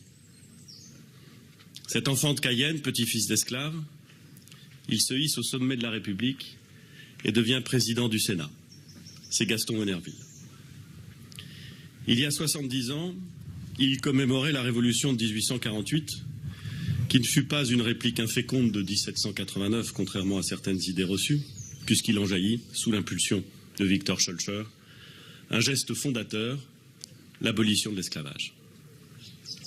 Aujourd'hui que nous nous réunissons à quelques pas du Sénat, Gaston Monnerville reste une figure tutélaire qui nous rappelle que les libertés de tous les hommes et de toutes les femmes, les libérations de tous les peuples et sur tous les continents, furent et demeurent des créations continues que beaucoup payèrent de leur sang et de leur vie sans en voir l'aboutissement. Il y a donc un flambeau de la liberté que chaque génération doit se transmettre avec un soin très particulier. Et ce flambeau, c'est d'abord la mémoire qui l'entretient et qui le ranime. 25 mars, 27 avril, 10 mai, 22 mai, 23 mai, 27 mai, 10 juin, 23 août, 20 décembre. Ces dates sont toutes attachées au souvenir de l'esclavage, des traites et de leurs abolitions, mais aussi à la mémoire des victimes. Trop de dates? Non. Mais un archipel de dates et de mémoires parce que l'esclavage fut un phénomène à la fois local et mondial. Au XVIIIe siècle, il est le moteur de la mondialisation marchande en enrichissant des centaines de ports et en irriguant les terres environnantes. Il est un des facteurs de création de la richesse et il est, d'une certaine façon, quelque chose qui nous laisse une forme de dette.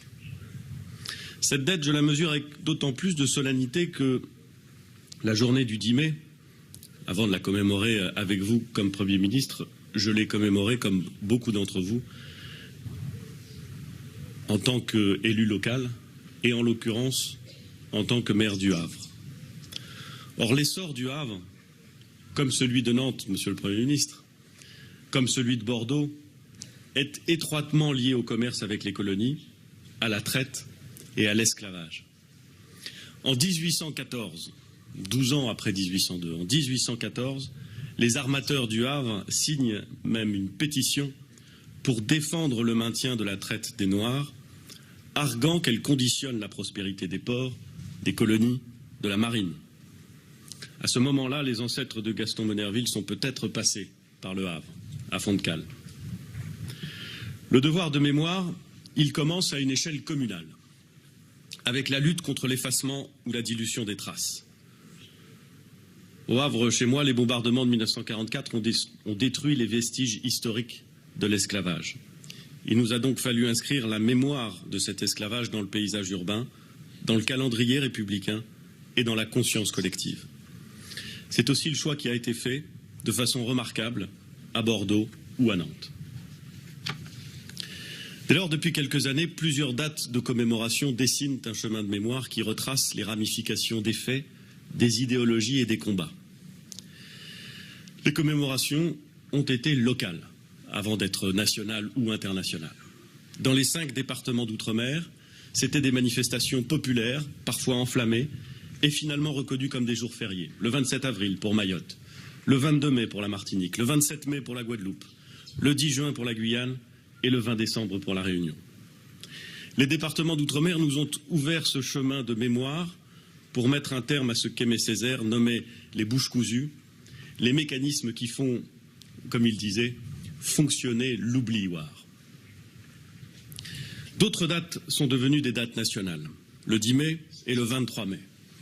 Il y a 20 ans, le 23 mai 1998, avait lieu à Paris la grande marche qui contribua à réintégrer dans notre histoire nationale les traites négrières et l'esclavage pratiqués au sein des colonies françaises des Antilles, de Guyane et de l'océan Indien.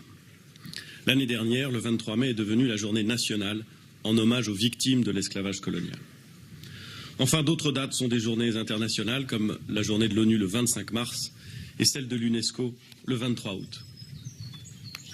Ce calendrier commémoratif ne vise pas à figer un souvenir traumatique, mais à activer un processus de mémoire, à la fois associatif et politique, populaire et universitaire. Aider à la réalisation des programmes de recherche, dans une logique de plus en plus interdisciplinaire et comparatiste, développer les connaissances et les faire partager, c'est l'une de nos obligations premières. Et je veux saluer l'action du Comité national pour l'histoire et la mémoire de l'esclavage. L'historiographie actualise en permanence les approches d'un phénomène qu'il faut bien entendu continuer à explorer. Plus largement, il faut entretenir la mémoire des blessures, mais aussi celle des résistances, ouvertes ou souterraines, car les esclaves ne se sont jamais résignés à leurs conditions. La mémoire des meurtrissures, elle est encore à vif. C'est la mémoire des corps et des destins brisés que le prix Nobel de littérature Toni Morrison décrit dans Un don au moment d'une sinistre revue des esclaves. Je la cite. Des cicatrices, des blessures striaient leur peau comme des veines mal placées. Les yeux des femmes semblaient impossibles à choquer. Leur regard se portait au-delà du lieu et du moment, comme si elles n'étaient en fait pas là. Les corps mécanisés, les corps martyrisés, nous ne devons pas les oublier. Mais il faut aussi entretenir la mémoire des résistances, car le seul choix des esclaves a toujours été la liberté, que ce soit par la religion, par la musique, par la poésie ou par la lutte, laquelle n'était pas purement physique, mais d'abord morale, en ce qu'elle visait à préserver, au sein de la servitude, un espace au moins intérieur, minimal bien entendu, mais décisif, de liberté intellectuelle ou spirituelle. Avant de conquérir un droit à la reconnaissance politique, les esclaves ont inventé des modes d'expression, notamment musicaux, qui sont devenus universels. La résilience est d'abord passée par la créativité. Quant aux révoltes, aux actes de rébellion héroïques, ils étaient en vérité incessants, comme le montrent les travaux qui portent sur les figures de marrons, ces esclaves qui s'enfuyaient au péril de leur vie. Un des grands noms de cette résistance, vous l'avez évoqué, Monsieur le Vice-président, c'est celui de Louis Delgrès, qui lutta avec ses troupes contre le rétablissement de l'esclavage en Guadeloupe. À la fin de sa célèbre déclaration du 10 mai 1802, il s'insurge que la Révolution française n'ait pas entraîné la liberté effective des esclaves. Ces mots résonnent encore à nos oreilles.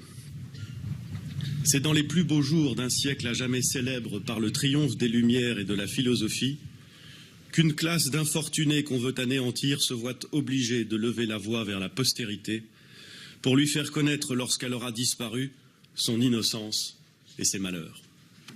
Vous l'avez compris, c'est pour parachever les idéaux de la Révolution que Louis Delgrès défend l'abolition. La connaissance de ce chemin long et chaotique vers l'abolition, cette connaissance, c'est la plus sûre alliée de la reconnaissance. Elle doit commencer dès le plus jeune âge. Le travail pédagogique passe évidemment par l'école, mais aussi par les arts et les documentaires. Et je voudrais saluer la remarquable série en 4 épisodes, Les routes de l'esclavage, récemment diffusée par Arte.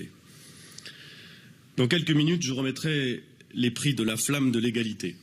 Des dizaines de classes du primaire et du secondaire ont réalisé, avec leurs professeurs, des projets portant sur ces mémoires qui nous rassemblent aujourd'hui, ces mémoires qu'il faut réconcilier, conjuguer.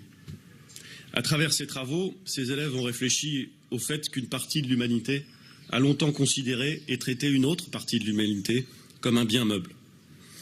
Dès lors, gravé dans la pierre, la dignité de la personne humaine sera l'objectif du mémorial qui recensera les quelques 200 000 noms donnés aux esclaves des colonies françaises en 1848 et dans les années qui ont suivi. Le président de la République a souhaité que ce monument se dresse au jardin des Tuileries, où s'élevait jadis le bâtiment de la Convention qui a voté la première abolition, et d'où l'on voit l'hôtel de la Marine, où a été signée la deuxième. Ce mémorial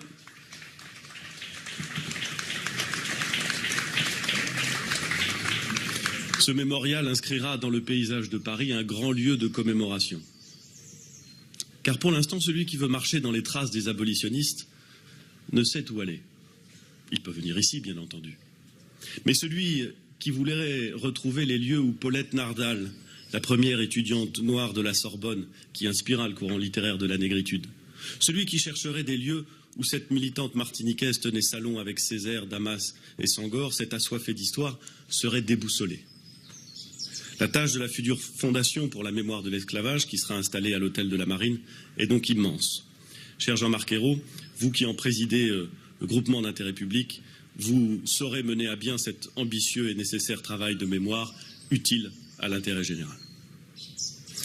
Mesdames et messieurs, à l'occasion des 170 ans du décret de la Seconde République, de la Deuxième République abolissant l'esclavage, le président de la République a rappelé que ces mémoires doivent être des mémoires en actes. Cela ne signifie pas seulement qu'il faut leur consacrer des lieux vivants de mémoire, comme le Mémorial Acte de Guadeloupe ou le futur mémorial aux Tuileries. Cela signifie que la liberté et l'égalité restent aujourd'hui des motifs de combat, car l'esclavage aliène encore, selon les organisations internationales, plus de 40 millions de personnes dans le monde. C'est le thème de l'exposition que le Comité national a montée cette année, en finir avec les traites, en finir avec l'esclavage. Cela signifie enfin qu'une mémoire en acte, c'est une mémoire consciente que l'abolition de l'esclavage n'a aboli ni les préventions sociales, ni les discriminations, ni le racisme. Il y a 3 ans, le 10 mai 2015, j'évoquais devant les collégiens du Havre un texte de Victor Hugo écrit en 1848. J'aimerais conclure en citant, pour les élèves qui m'ont écouté avec beaucoup de patience, ces lignes édifiantes qu'il a écrites en 1848. La proclamation de l'abolition de l'esclavage se fit à la Guadeloupe avec solennité. Le gouverneur de la colonie lut le décret de l'Assemblée du haut d'une estrade élevée au milieu de la place publique et entouré d'une foule immense. C'était par le plus beau soleil du monde. Au moment où le gouverneur proclamait l'égalité de la race blanche, de la race mulâtre et de la race noire, il n'y avait sur l'estrade que 3 hommes, représentant pour ainsi dire les 3 races. Un blanc, le gouverneur, un mulâtre qui lui tenait le parasol et un nègre qui lui portait son chapeau. La liberté, l'égalité et la fraternité étaient, restent et seront toujours des créations continues, perpétuellement recommencées, qu'il nous appartient de poursuivre sans relâche. Je vous remercie de votre attention.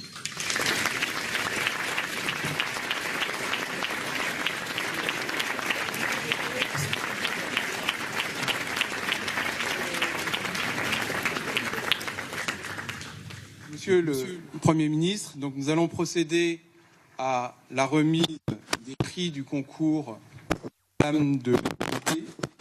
Donc le Comité national de la mémoire et l'histoire de l'esclavage, aux côtés du ministère de l'Éducation nationale, du ministère des Outre-mer, en partenariat avec la Ligue de l'enseignement et la DILCRA, ont créé depuis 2015 un concours qui s'appelle la Flamme de l'égalité. Donc le jury s'est réuni, il a eu beaucoup de mal à départager les nombreuses réalisations de qualité. Et du coup, il y a 2 réalisations qui ont obtenu non pas le prix, mais une mention spéciale du jury. Donc la première mention spéciale est attribuée aux élèves de 4e du collège Camille Claudel de Paris, dans le 13e arrondissement. Voilà les prix qui seront remis aux élèves à 3 classes ce matin. Le prix du concours Les Flammes de l'égalité. On devrait 3000 élèves ont pris part cette année à ce concours. Une centaine de classes en anglaise. En anglaise, vous pouvez nous en dire un petit mot de ce concours sur les concours des Flammes de l'égalité. 100 classes, un premier prix à chaque fois pour une classe du primaire, de collège et de lycée, et 2 mentions spéciales pour des classes qui se sont signalées par la qualité de leurs travaux. Après des débats importants à l'intérieur du jury national. Voilà, on va peut-être écouter, puisque ces prix sont remis par le Premier ministre. Donc on commence par des mentions spéciales, si j'ai bien compris. On va retourner en direct des Jardins du Luxembourg. Et ce sont ces élèves qui, tout à l'heure, ont déclamé les textes. Alors,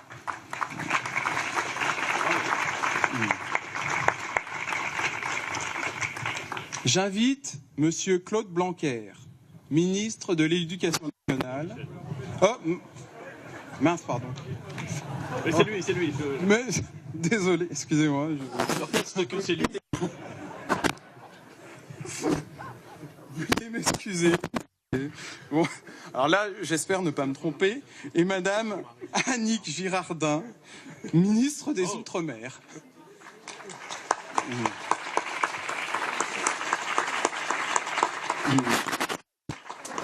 Procéder à la remise des prix de la Flamme de l'égalité avec Monsieur le Premier ministre. Donc, le jury a sélectionné 3 lauréats, donc dans 3 catégories, école élémentaire, collège et lycée.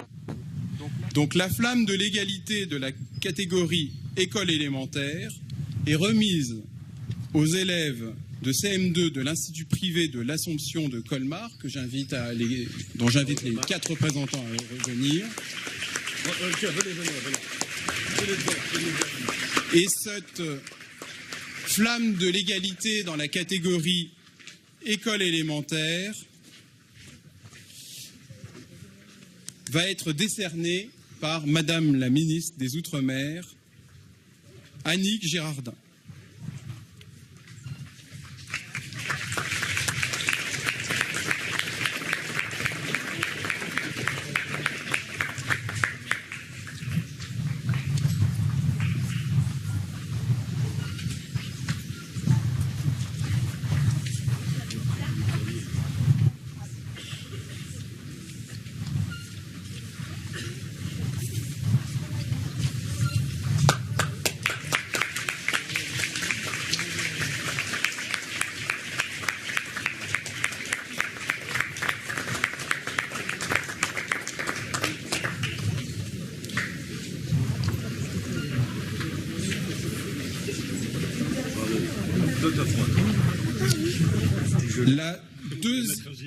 La flamme de l'égalité pour la catégorie collège est attribuée aux élèves de la 4e du collège Raymond Gueux de Gy dans l'académie de Besançon.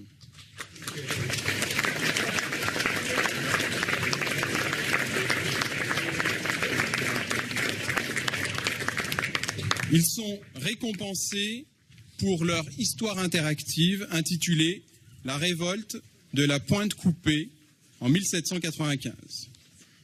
Ils vont recevoir leur prix de Monsieur Jean-Michel Blanquer, ministre de l'Éducation nationale.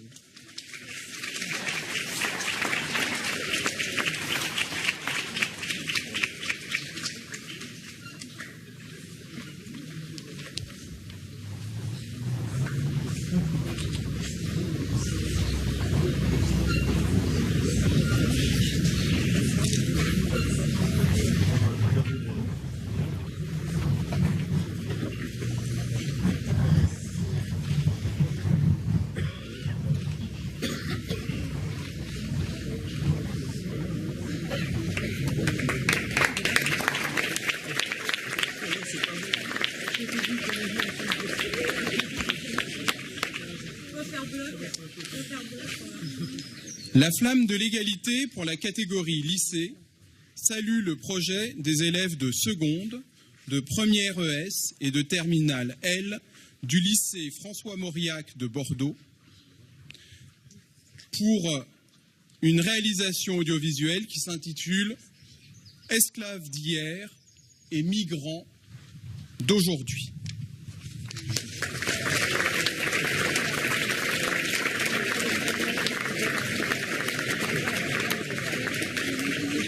Les diplômes sont remis par Monsieur le Premier ministre.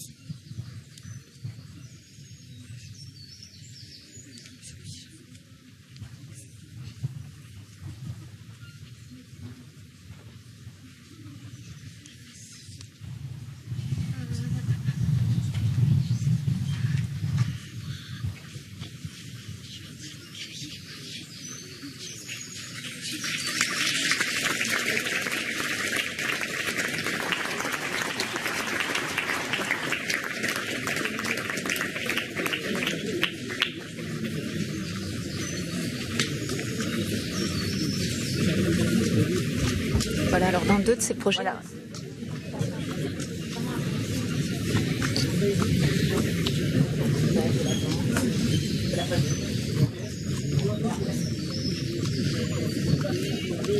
Donc Jean-Michel Blanquer, le ministre de l'Éducation nationale, avec Annick Girardin, la ministre des Outre-mer, et Édouard Philippe, donc le Premier ministre, et tous ces élèves qui ont travaillé. C'est durant une année le travail? Il se fait sur l'année? C'est variable, mais je dirais que compte tenu en l'occurrence, à chaque fois, il y a la fourniture également d'une note d'intention en quelque sorte de l'enseignant ou des enseignants. Et effectivement, là, les projets, c'était des projets qui s'étendaient en tout cas sur plusieurs mois, du mois de septembre au mois de mars à peu près, date de la restitution du travail. Voilà. André Célestine. Ce qui est intéressant, c'est que ça crée véritablement une dynamique parce que, effectivement, comme le calendrier est malgré tout un peu resserré, il arrive que des écoles n'aient pas le temps de se présenter pour le concours, mais en revanche, et ça c'est très en lien avec ce qui peut se passer au niveau local, décident malgré tout de faire un projet, comme ça il sera prêt pour le 10 mai, pour une exposition qui peut se faire dans un musée local ou avec la mairie, les archives municipales, etc. Et du coup, moi je trouve que ça crée quelque chose qui est extrêmement satisfaisant, et je pense que c'était vraiment la volonté au départ, quand le concours a été pensé, créé, notamment sous l'impulsion de Myriam Cottias, il y avait vraiment cette idée qu'il y ait une espèce de mobilisation par le bas qui permettent aux gens de s'approprier des histoires locales et de transmettre des choses aux élèves. Je trouve ce concours très enthousiasmant. Oui. Myriam Cottias, qui est l'ancienne présidente du comité. Je le précise. Exactement. Et c'est vrai qu'il y a véritablement, en tout cas, tout un tas de compétences en plus qui sont des compétences scolaires, hein, par ailleurs, outre les compétences et l'enracinement civique, hein, qui se mettent en place via ce concours, c'est-à-dire des compétences de lecture d'images, d'écriture, d'invention, d'esprit critique aussi. Et honnêtement aussi, dès qu'on touche à ces questions-là, on réfléchit aussi en termes de droits de l'homme, donc on réfléchit en termes de philosophie, on réfléchit en termes d'éthique, et je crois que véritablement, il y a une capacité de ces jeunes à s'approprier ces... Alors, un peu plus de 3000 élèves ont participé donc à ce concours. Il y a pourtant 12 millions d'élèves inscrits. Alors, pourquoi il y a si peu d'élèves qui participent au concours? Alors, j'y vois plusieurs explications. La première, c'est qu'effectivement, un concours, c'est quand même beaucoup d'engagement, c'est du temps de travail qui va se faire aussi hors du temps scolaire, sur le temps scolaire, et les enseignants sont pressés en permanence et obligés de finir les programmes. Donc il y a cette sorte de parallélisme, de travail parallèle à mener. La deuxième chose, c'est qu'il y a énormément de concours scolaires, donc des concours scientifiques, des concours d'histoire et notamment le concours national de la résistance et de la déportation qui mobilise à peu près 40 000 élèves par an, ce qui est bien évidemment beaucoup plus important, mais qui a une histoire différente, plus longue aussi. Mais ces concours scolaires, je dirais, les enseignants, malgré tout, les utilisent pour une raison simple, c'est que ça permet de créer des dynamiques et de raccrocher notamment des élèves qui parfois se sentent un petit peu en marge du système, ne trouvent pas grand sens aux enseignements qu'ils reçoivent, alors que là, ils sont acteurs de leurs apprentissages. Et je crois que c'est une dimension très importante de ces concours scolaires. Alors après, quand ils ont la chance d'être primés, je dirais que, c'est souvent un premier pas vers une réussite. Alors Jean-Michel Blanquer, le ministre de l'Éducation nationale, disait tout à l'heure que l'enseignement de l'esclavage a une grande part dans l'histoire aujourd'hui. Quelle est la réalité des faits? L'esclavage est enseigné qu'en 4e aujourd'hui au collège? Alors au collège, il est enseigné en 4e dans un temps qui n'est pas du tout ridicule. C'est en début du programme de 4e et on a le temps de travailler correctement.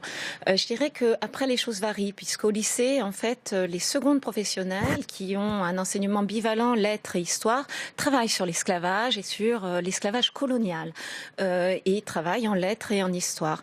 Pour ce qui est des élèves de seconde générale et des futurs élèves de la filière technologique, en revanche, c'est quelque chose qui est beaucoup plus restreint. C'est encore une fois le dernier point du programme de seconde en histoire. Et ça veut dire qu'il faut s'appuyer sur d'autres enseignements si on veut travailler de la sorte. Donc il y a des enseignements de langue vivante qui permettent de travailler notamment sur des textes difficiles, de Toni Morrison ou d'autres.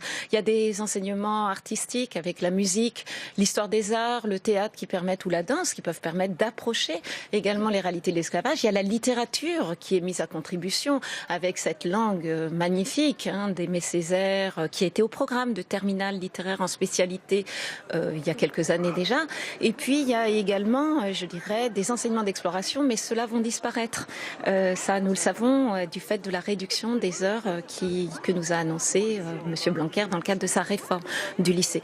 Donc on a, je dirais, des enseignements qui sont complémentaires, mais avec une grande difficulté pour nos élèves, c'est de ne pas compartimenter et de faire le lien entre ce qu'ils apprennent en histoire, ce qu'ils apprennent en français, ce qu'ils apprennent éventuellement en histoire des arts ou ce qu'ils reverront via la philosophie en terminale. Jean-Michel Blanquer parlait tout à l'heure à notre micro de la dimension pédagogique de cet enseignement. C'est là-dessus qu'il faut travailler ? Je dirais que par définition, nous cherchons l'enseignement de l'esclavage, mais pas seulement, effectivement, à une visée pédagogique. C'est-à-dire, si on entend par pédagogie l'idée de mettre à la portée, faire réfléchir, permettre de s'approprier, trouver des outils pour, je dirais que toutes les questions sont des questions sensibles de celles qu'on étudie dans les établissements scolaires. Audrey Célestine, vous qui enseignez également, est-ce que cette histoire de l'esclavage, c'est un thème, un sujet difficile à enseigner ? Alors, moi j'enseigne particulièrement l'histoire politique des États-Unis, donc c'est assez central. En première année, on fait l'histoire de la Révolution américaine et du 19e, et en fait, tout s'explique d'une manière ou d'une autre par l'institution de l'esclavage.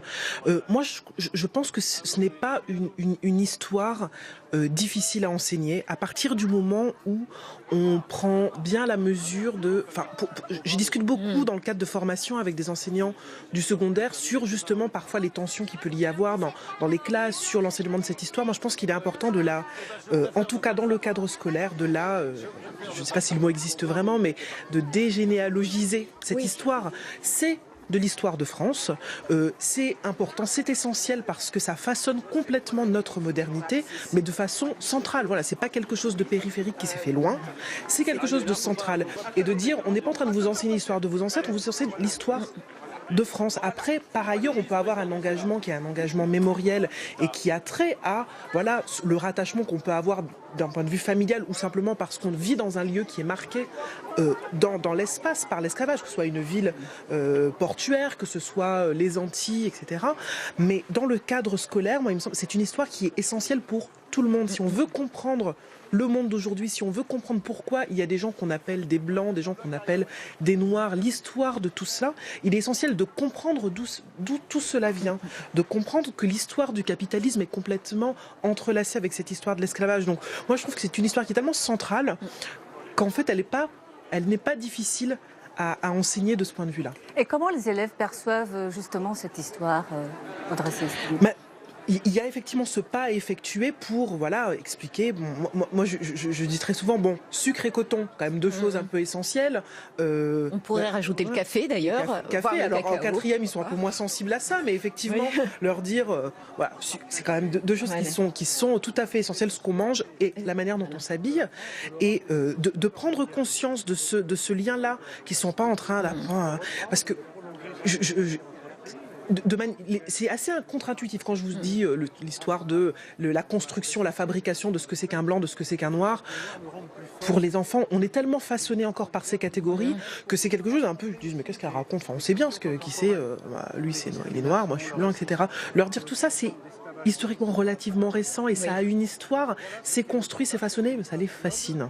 Et ils sont extrêmement intéressés par ça. Je crois qu'effectivement c'est essentiel pour sortir de cette approche les blancs, les noirs. Et à partir du moment où on replace ça dans cette histoire de ce capitalisme, quand on replace ça dans l'histoire du coton, de la plantation, excusez-moi, quand on reprend, pour reprendre la formule d'un historien qui disait c'est l'époque où l'esclave est marié à la canne à sucre, je crois que c'est vrai, véritablement, c'est sur ce mariage-là où je dirais ce trinôme plantation canne à sucre et esclave que se fabrique cette catégorisation en blanc et en noir. On va aller tout de suite en direct dans les jardins du Luxembourg. Écoutez Jean-Marc Ayrault, l'ancien Premier ministre. Et outre-mer qui sont extrêmement nombreuses. Là je suis personnellement à Paris, je pars aussitôt à Nantes, nous allons aussi commémorer et avec énormément d'initiatives. Et ces initiatives sont très nombreuses. Il y a aussi la production de documentaires, de films, on parle de celui d'Arte, mais en région il y a beaucoup d'initiatives dans le même sens. Je serai présent au festival Étonnant Voyageurs pour beaucoup d'échanges aussi. Donc, je dirais que ce 10 mai, cette année 2018, qui est une année symbolique avec les 170e anniversaire de l'abolition de l'esclavage, montre une étape. C'est-à-dire que maintenant, cette histoire s'inscrit dans le commun de la nation française. Et c'est toute la mission de la fondation, la future fondation pour la mémoire de l'esclavage, que de transmettre cette histoire, de continuer à la rendre vivante pour nous rendre plus forts aujourd'hui, confrontés aux nouvelles questions qui se posent à nous de discrimination, de racisme et aussi d'esclavage contemporain. Édouard Philippe confirme la création d'un mémorial dans Paris. Alors ça a été dit par le président de la République le 27 avril dernier. Le Premier ministre vient de le confirmer à nouveau. En effet, il n'y a pas de mémorial à Paris. Il y en a un à Nantes, par exemple, qui était le premier mémorial en province. C'est un grand monument qui fait sens. Mais la capitale de la France doit avoir un mémorial. Car c'est la France qui a décidé le commerce triangulaire, la traite qui a décidé l'esclavage, mais c'est aussi à Paris qu'à la Révolution de 1848, après la première abolition de 1794, qu'a aussi été aboli l'esclavage. Donc Paris, c'est le symbole. Et il faut que dans cette ville capitale, dans cette ville symbole, il y ait un mémorial, et j'espère que ça pourra se faire au minimum dans les 2 ans qui viennent. Vous parlez de mémorial, notamment aux élèves, il y a eu le prix là qui a été remis. Est-ce que la prochaine étape, c'est aussi dans les manuels scolaires? Absolument. La loi Taubira, la loi de 2001, demandait que cette histoire, cette part de notre histoire, soit dans les programmes scolaires. Il y a beaucoup d'efforts qui ont été faits. D'ailleurs, le concours La Flamme de la Liberté montre que beaucoup d'élèves participent de plus en plus nombreux à ce concours. C'est beaucoup enseigné à l'école primaire. Par contre, il faudrait prolonger dans les programmes scolaires, au collège, au lycée, à l'université. Je pense qu'en effet, c'est pour la France, que cette histoire soit connue, et pour les Français, ça serait une chance formidable, parce que ça nous rendrait à la fois plus lucides sur ce que nous sommes, d'où nous venons, et nous rendrait plus forts pour affronter toutes les questions de notre époque. Est-ce qu'il n'y a pas une... Voilà Jean-Marc Ayrault, qui est pressenti pour être le futur président de la future fondation dédiée à l'esclavage. On a vu Édouard Philippe, donc le Premier ministre qui a quitté les jardins du Luxembourg. Il a eu un discours assez important et s'est imprégné d'ailleurs de sa vie, de ce qu'il a vécu en tant que maire du Havre, François Durper.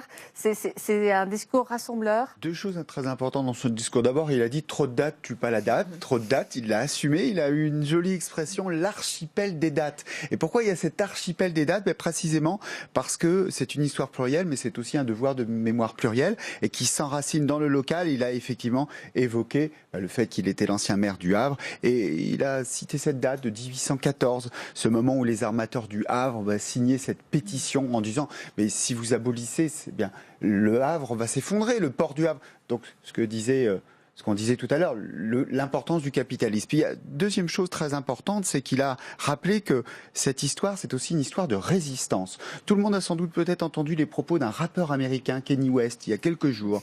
Kanye West, tous les jeunes connaissent, et les moins jeunes aussi peut-être, et qui a dit, mais quand même, sur 4 siècles, ils n'ont pas résisté, c'est un choix sans doute, ce qui veut dire que l'imbécilité est partagée dans toutes les communautés. Et il a répondu là, Édouard Philippe. Vous êtes très bon traducteur de Kanye West. Et il a dit, Édouard Philippe, mais c'est une histoire de résistance. Histoire de résistance des fêtes glorieuses que celle de Louis Delgrès, qui meurt pour résister à ce rétablissement de l'esclavage, et victoire glorieuse, la bataille de Vertières, les Haïtiens, 1805, qui battent la grande armée napoléonienne. Ça a été effacé des manuels scolaires. Nous, on a appris à l'école, notre génération, moi j'ai appris ça, que le premier peuple non blanc, on ne savait pas pourquoi d'ailleurs, le premier peuple non blanc à battre un peuple blanc, c'était les Japonais et les Russes. C'était on a appris cette histoire-là. Alors que et puis on a appris que Napoléon, la grande défaite, il a fallu toute l'Europe pour battre Napoléon. Non, les Haïtiens, 1805. Et ça, c'est évidemment à réinscrire dans les manuels scolaires. Parce que si effectivement c'est une histoire qui doit être scientifique, finalement, en faisant une histoire scientifique, on fait une histoire à la fois juste sur le plan de la justesse, mais aussi sur le plan de la justice. On rend justice à ces descendants qui ont combattu ce système d'abolition et d'inégalité. Fabrice Almeida, avant de vous entendre sur ce discours d'Édouard Philippe, on va retourner dans les jardins du Luxembourg, puisqu'il y a quelques minutes, William Cromwell était en compagnie de Christiane Taubira. Madame Taubira, une cérémonie du 10 mai sans président de la République, avec son Premier ministre, c'est bon, c'est pas bon ? Je ne crois pas qu'il y ait intérêt de ma part, en tout cas, à apprécier qualitativement ce que cela représente. Ça n'est pas sans précédent. J'avais été critique lorsque M. Sarkozy avait estimé qu'il pouvait s'en affranchir et qu'il avait délocalisé la cérémonie à Bordeaux, la ville qui a le plus de difficultés à faire face à cette mémoire. Mais peut-être aussi que c'était un signe pour inviter cette ville à faire des efforts et simplement à accepter l'histoire et les conséquences de l'histoire. Nous verrons comment les choses se déroulent. Effectivement, on peut s'interroger sur le fait que le président ait été au Panthéon avec raison saluer la mémoire des grands abolitionnistes et que ce soit le Premier ministre qui préside à cette cérémonie. Nous verrons comment vont les choses. Je pense qu'il faut prendre acte du fait. Et puis, il faut aussi s'en affranchir, c'est-à-dire que c'est une histoire, c'est l'histoire mondiale, c'est une histoire transcontinentale, c'est une histoire qui a des traces extrêmement fortes, puissantes, y compris encore aujourd'hui en Europe. Et c'est cette histoire que nous devons faire vivre pour comprendre l'état du monde, pour comprendre aussi à partir de quelle éthique nous définissons nos propres luttes, nos propres combats, et pour être fiers des héritages que nous avons reçus de cette histoire d'une extrême violence, mais d'une très grande beauté aussi. Merci beaucoup. Voilà William Cromwell qui a eu il y a quelques minutes Christiane Taubira, donc celle qui a... Et on retrouve tout de suite dans les jardins du Luxembourg. William Cromwell, vous êtes avec la ministre des Outre-mer, Annick Girardin.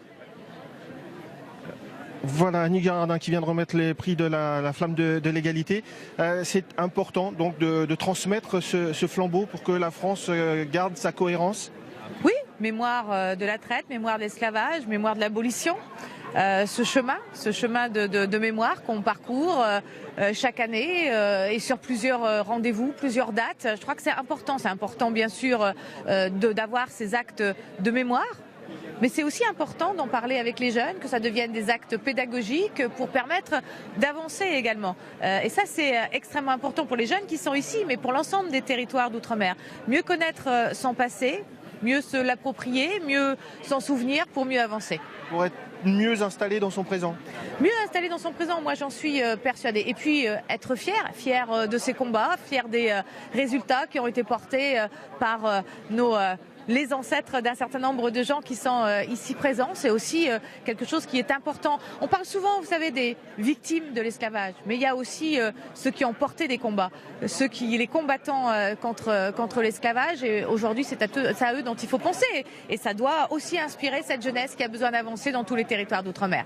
Bientôt, on rendra hommage aux combattants de l'abolition comme on rend hommage aux résistants. Eh bien, moi, je le souhaite. Et ce sera extrêmement important. Et c'est déjà ce qu'on commence à faire. Merci beaucoup. Merci Almeida. Allô. Voilà, on vient d'entendre la ministre des Outre-mer, Édouard Philippe, qui, on le disait, a quitté le jardin du Luxembourg il y a quelques minutes, qui a donc prononcé un discours d'une vingtaine de minutes. Qu'en avez-vous pensé, Fabrice Almeida ? Moi, ce qui me frappe, c'est à quel point ça manifeste une transformation, j'allais dire, de travail sur cette cérémonie. Il y a eu tout un moment où, pendant cette cérémonie, l'objectif, c'était bien de clouter dans l'esprit des Français, d'imprégner dans l'esprit des Français l'idée du crime contre l'humanité. C'était ça qui était crucial. Et là, on voit qu'on est en train de passer à autre chose. Et c'est vrai aussi pour le comité dans son travail. On voit qu'on est en train de passer. C'est plus une question identitaire. C'est plus la reconnaissance d'un crime. C'est plus cette question de la victimisation. C'est la question des principes. Et là, Édouard Philippe a été très intéressant en rappelant le texte de Victor Hugo, en montrant comment cette question de la liberté, de l'égalité, de la fraternité, ce sont des valeurs dont on peut parler comme ça, mais qu'il faut mettre en acte. Et précisément, la journée que nous vivons aujourd'hui, du 10 mai, cette commémoration à la fois de l'abolition de l'esclavage, mais aussi de la reconnaissance de ceux qui ont lutté pour cette commémoration,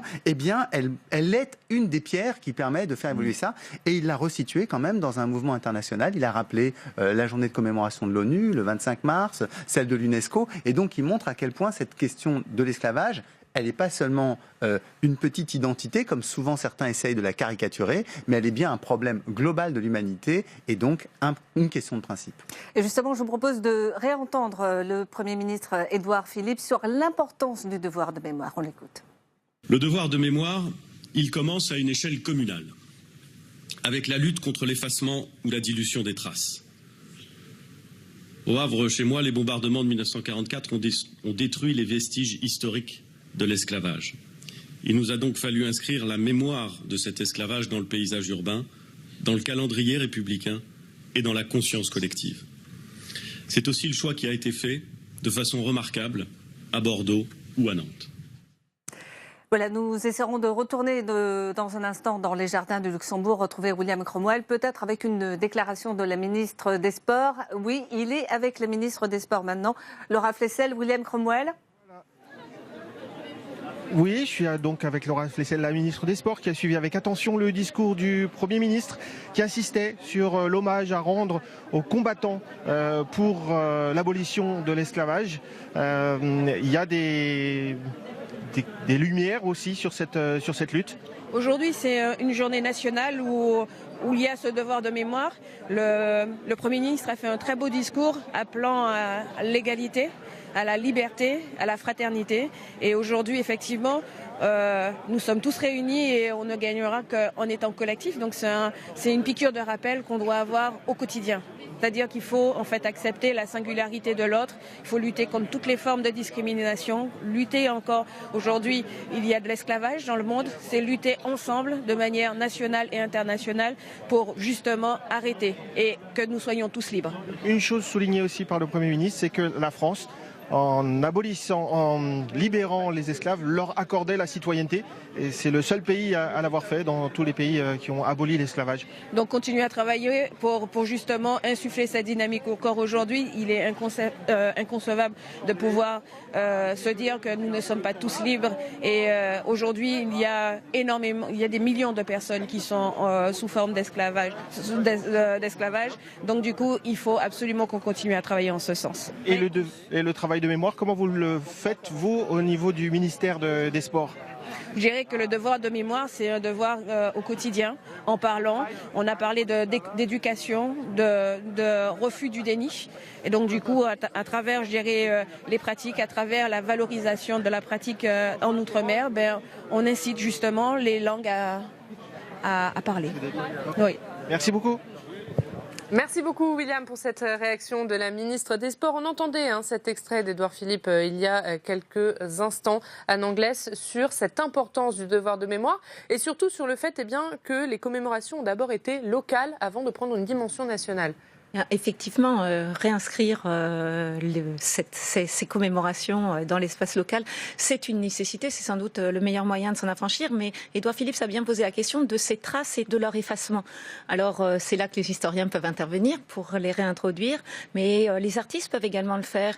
Et il me semble que réintroduire ces traces en termes de lieux de mémoire, je pense qu'on pourrait s'inspirer quand même de ce qui a été fait en Allemagne sur d'autres thèmes. On a des pierres à trébucher un petit peu partout, qui inscrivent des noms dans l'espace urbain et qui tissent comme ça des routes à travers l'Europe, des routes de l'extermination. On a des monuments qui renvoient à la question de l'invisibilité d'une mémoire d'une histoire qui a été enfouie très profondément avec par exemple le monument de Schoengertz par exemple à Hambourg ou ailleurs. Et il me semble que ça serait intéressant qu'on ait le même genre d'ancrage dans nos territoires, c'est-à-dire une véritable mémoire qui tisserait comme ça des routes et qui réintroduirait des noms. Et ça peut pas être dans 3 villes. Et ça me semble essentiel. Il faut faire de l'histoire, mais de l'histoire locale et réintroduire des lieux, des signaux dans le paysage urbain. Et ça paraît central. En parlant de noms, en parlant de statues, il y a une statue qui fait polémique, c'est celle de Colbert, notamment devant l'Assemblée nationale. Certains demandent à ce que cette statue soit déboulonnée. Faut-il donc effacer, l'enlever ? Par exemple, Audrey Célestine ? C'est vraiment une question délicate et qui se pose pour le coup pas uniquement en France, qui se pose également aux États-Unis. Alors en Martinique, c'est l'historien Laurent Dubois qui le rappelle. En Martinique, les choses ont été réglées d'une manière très particulière. C'est qu'il y avait la statue de Joséphine qui trônait sur la place de la Savane à Fort-de-France et puis elle a été décapitée. Un artiste contemporain a mis une espèce de casque en fer, ce qui fait qu'elle était encore là. Et en même temps, à un moment, sa présence devient insupportable dans l'espace public. Alors les artistes du moment en font quelque chose. Il y a de la peinture rouge et ça reste. Et effectivement, se dire que les signes du passé Les retirer simplement, c'est bon bah du coup alors ils sont plus là, ils sont invisibles. Non, mais en faire ce qu'aujourd'hui on estime juste parce que la laisser immaculée est inconcevable. En revanche, lui mettre du rouge, se la réapproprier dans l'air du temps, c'est quelque chose qui est acceptable, me semble être une solution. Si on veut une solution plus sage ou plus institutionnelle, on peut aussi mettre une plaque. Ça veut dire qu'on met à distance la statue. La statue peut rester, mais avec une plaque qui la met en distance en disant on rappelle peut-être qui était Colbert, pour ceux qui le connaissent code, pas. notamment le code Colbert qui légifère l'esclavage. Et donc le fait de ne pas avoir cette statue dont tu parles immaculée, c'est-à-dire brute, c'est quand même évidemment. On va tout de suite retourner en direct des Jardins du Luxembourg avec le ministre de l'Éducation nationale, Jean-Michel Blanquer. Jean-Michel Blanquer avec nous. Donc, monsieur le ministre, il faut parler de l'abolition de l'esclavage pour raconter ces luttes, pour mieux savourer la liberté aujourd'hui ? Oui, bien sûr. Derrière toute connaissance, il y a un enjeu de valeur. Quand on apprend l'histoire de l'esclavage, on apprend aussi les valeurs de la liberté, tout simplement. Et donc, nous savons bien que c'est un sujet historique qui d'ailleurs plonge ses racines très profondément dans l'histoire. L'histoire de l'humanité est faite d'une histoire d'esclavage aussi, et c'est important que nos élèves la connaissent, cette histoire de l'esclavage.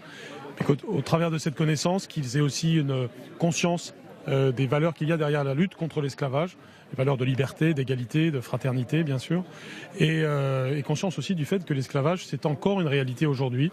Nous l'avons vu ces derniers temps en Libye, on peut le voir dans d'autres parties du monde, et c'est évidemment quelque chose que nous devons savoir et dont nous devons avoir conscience. Le discours du Premier ministre, vous l'avez apprécié ? Oui, bien entendu. Qu'est-ce que vous avez retenu particulièrement ? L'importance du travail de mémoire et du travail local aussi, puisque cette histoire de l'esclavage est une histoire locale très souvent. C'est une histoire internationale aussi. Et c'est une histoire qui doit relier. Nous devons être tournés vers le futur. Parler de l'esclavage n'est pas simplement une question de mémoire et de commémoration, c'est aussi une question de projection dans un futur de liberté. Et pour ça, il faut aussi avoir des connaissances précises sur les choses. C'est pour cela que l'histoire et la géographie sont si importantes, et c'est une discipline si essentielle pour nos élèves. Il faut dépasser la culpabilité. Oui, la question de la culpabilité doit être dépassée, bien par définition. C'est pas ce que nos ancêtres ont fait, c'est pas ce que nous faisons. Et puis il faut savoir mettre les choses dans les contextes historiques. La question n'est pas celle de la culpabilité, elle est celle de la conscience. C'est tout à fait autre chose. Merci beaucoup. Merci Jean-Michel beaucoup. Blanquer, ministre de l'Éducation. Merci William pour cette réaction en direct des Jardins du Luxembourg. On va revenir sur le discours du Premier ministre Édouard Philippe. Le Premier ministre qui a parlé de résistance et qui a également appelé à entretenir cette mémoire des résistances. On l'écoute. Il faut entretenir la mémoire des blessures, mais aussi celle des résistances, ouvertes ou souterraines, car les esclaves ne se sont jamais résignés à leurs conditions.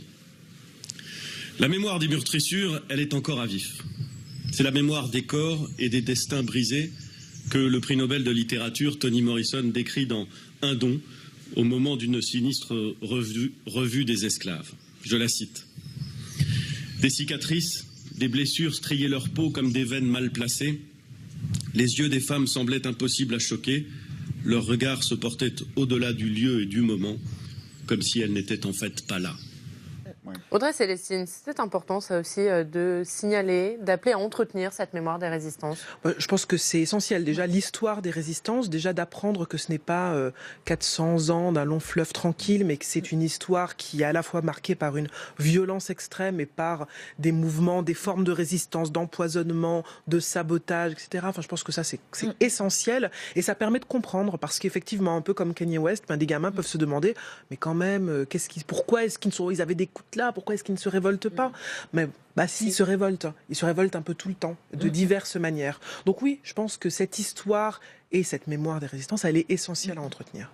Anne Anglès. Oui, puis je pense que ça rejoint aussi la formule de l'idée que la liberté, c'est une création continue. C'est-à-dire, c'est un combat et effectivement, ce sont des siècles de combats et qui peuvent être traduits, qui peuvent se traduire par des révoltes, mais aussi par une maigre productivité, par des résistances, des refus intérieurs, par éventuellement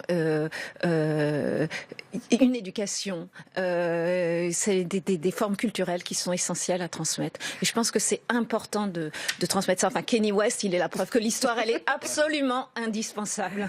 Alors, François Durper, que retiendrez-vous de cette journée nationale de l'abolition, qui commémore l'abolition de l'esclavage? Que progressivement, on s'aperçoit qu'on n'est pas dans une histoire nationale, on est dans l'histoire du monde, que nous sommes tous les héritiers de ce système d'inégalité mis en place au cours des siècles, et qu'aujourd'hui, c'est pas, on le voit au Sénégal, on le voit aux États-Unis, on le voit aux Antilles, chacun commémore cette histoire commune qui a produit aujourd'hui une mondialisation qui est une mondialisation inégale.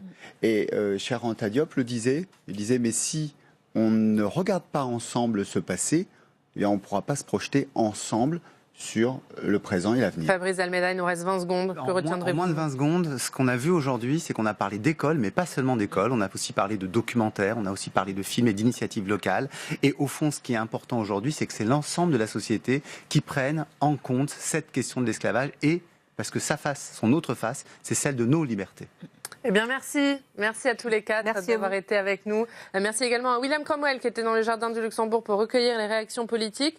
Merci à tous de nous avoir suivis sur les antennes de Public Sénat, François et TV5 Monde. Et merci à vous, Karine. Merci également à la première qui a retransmis donc cette émission sur leur site.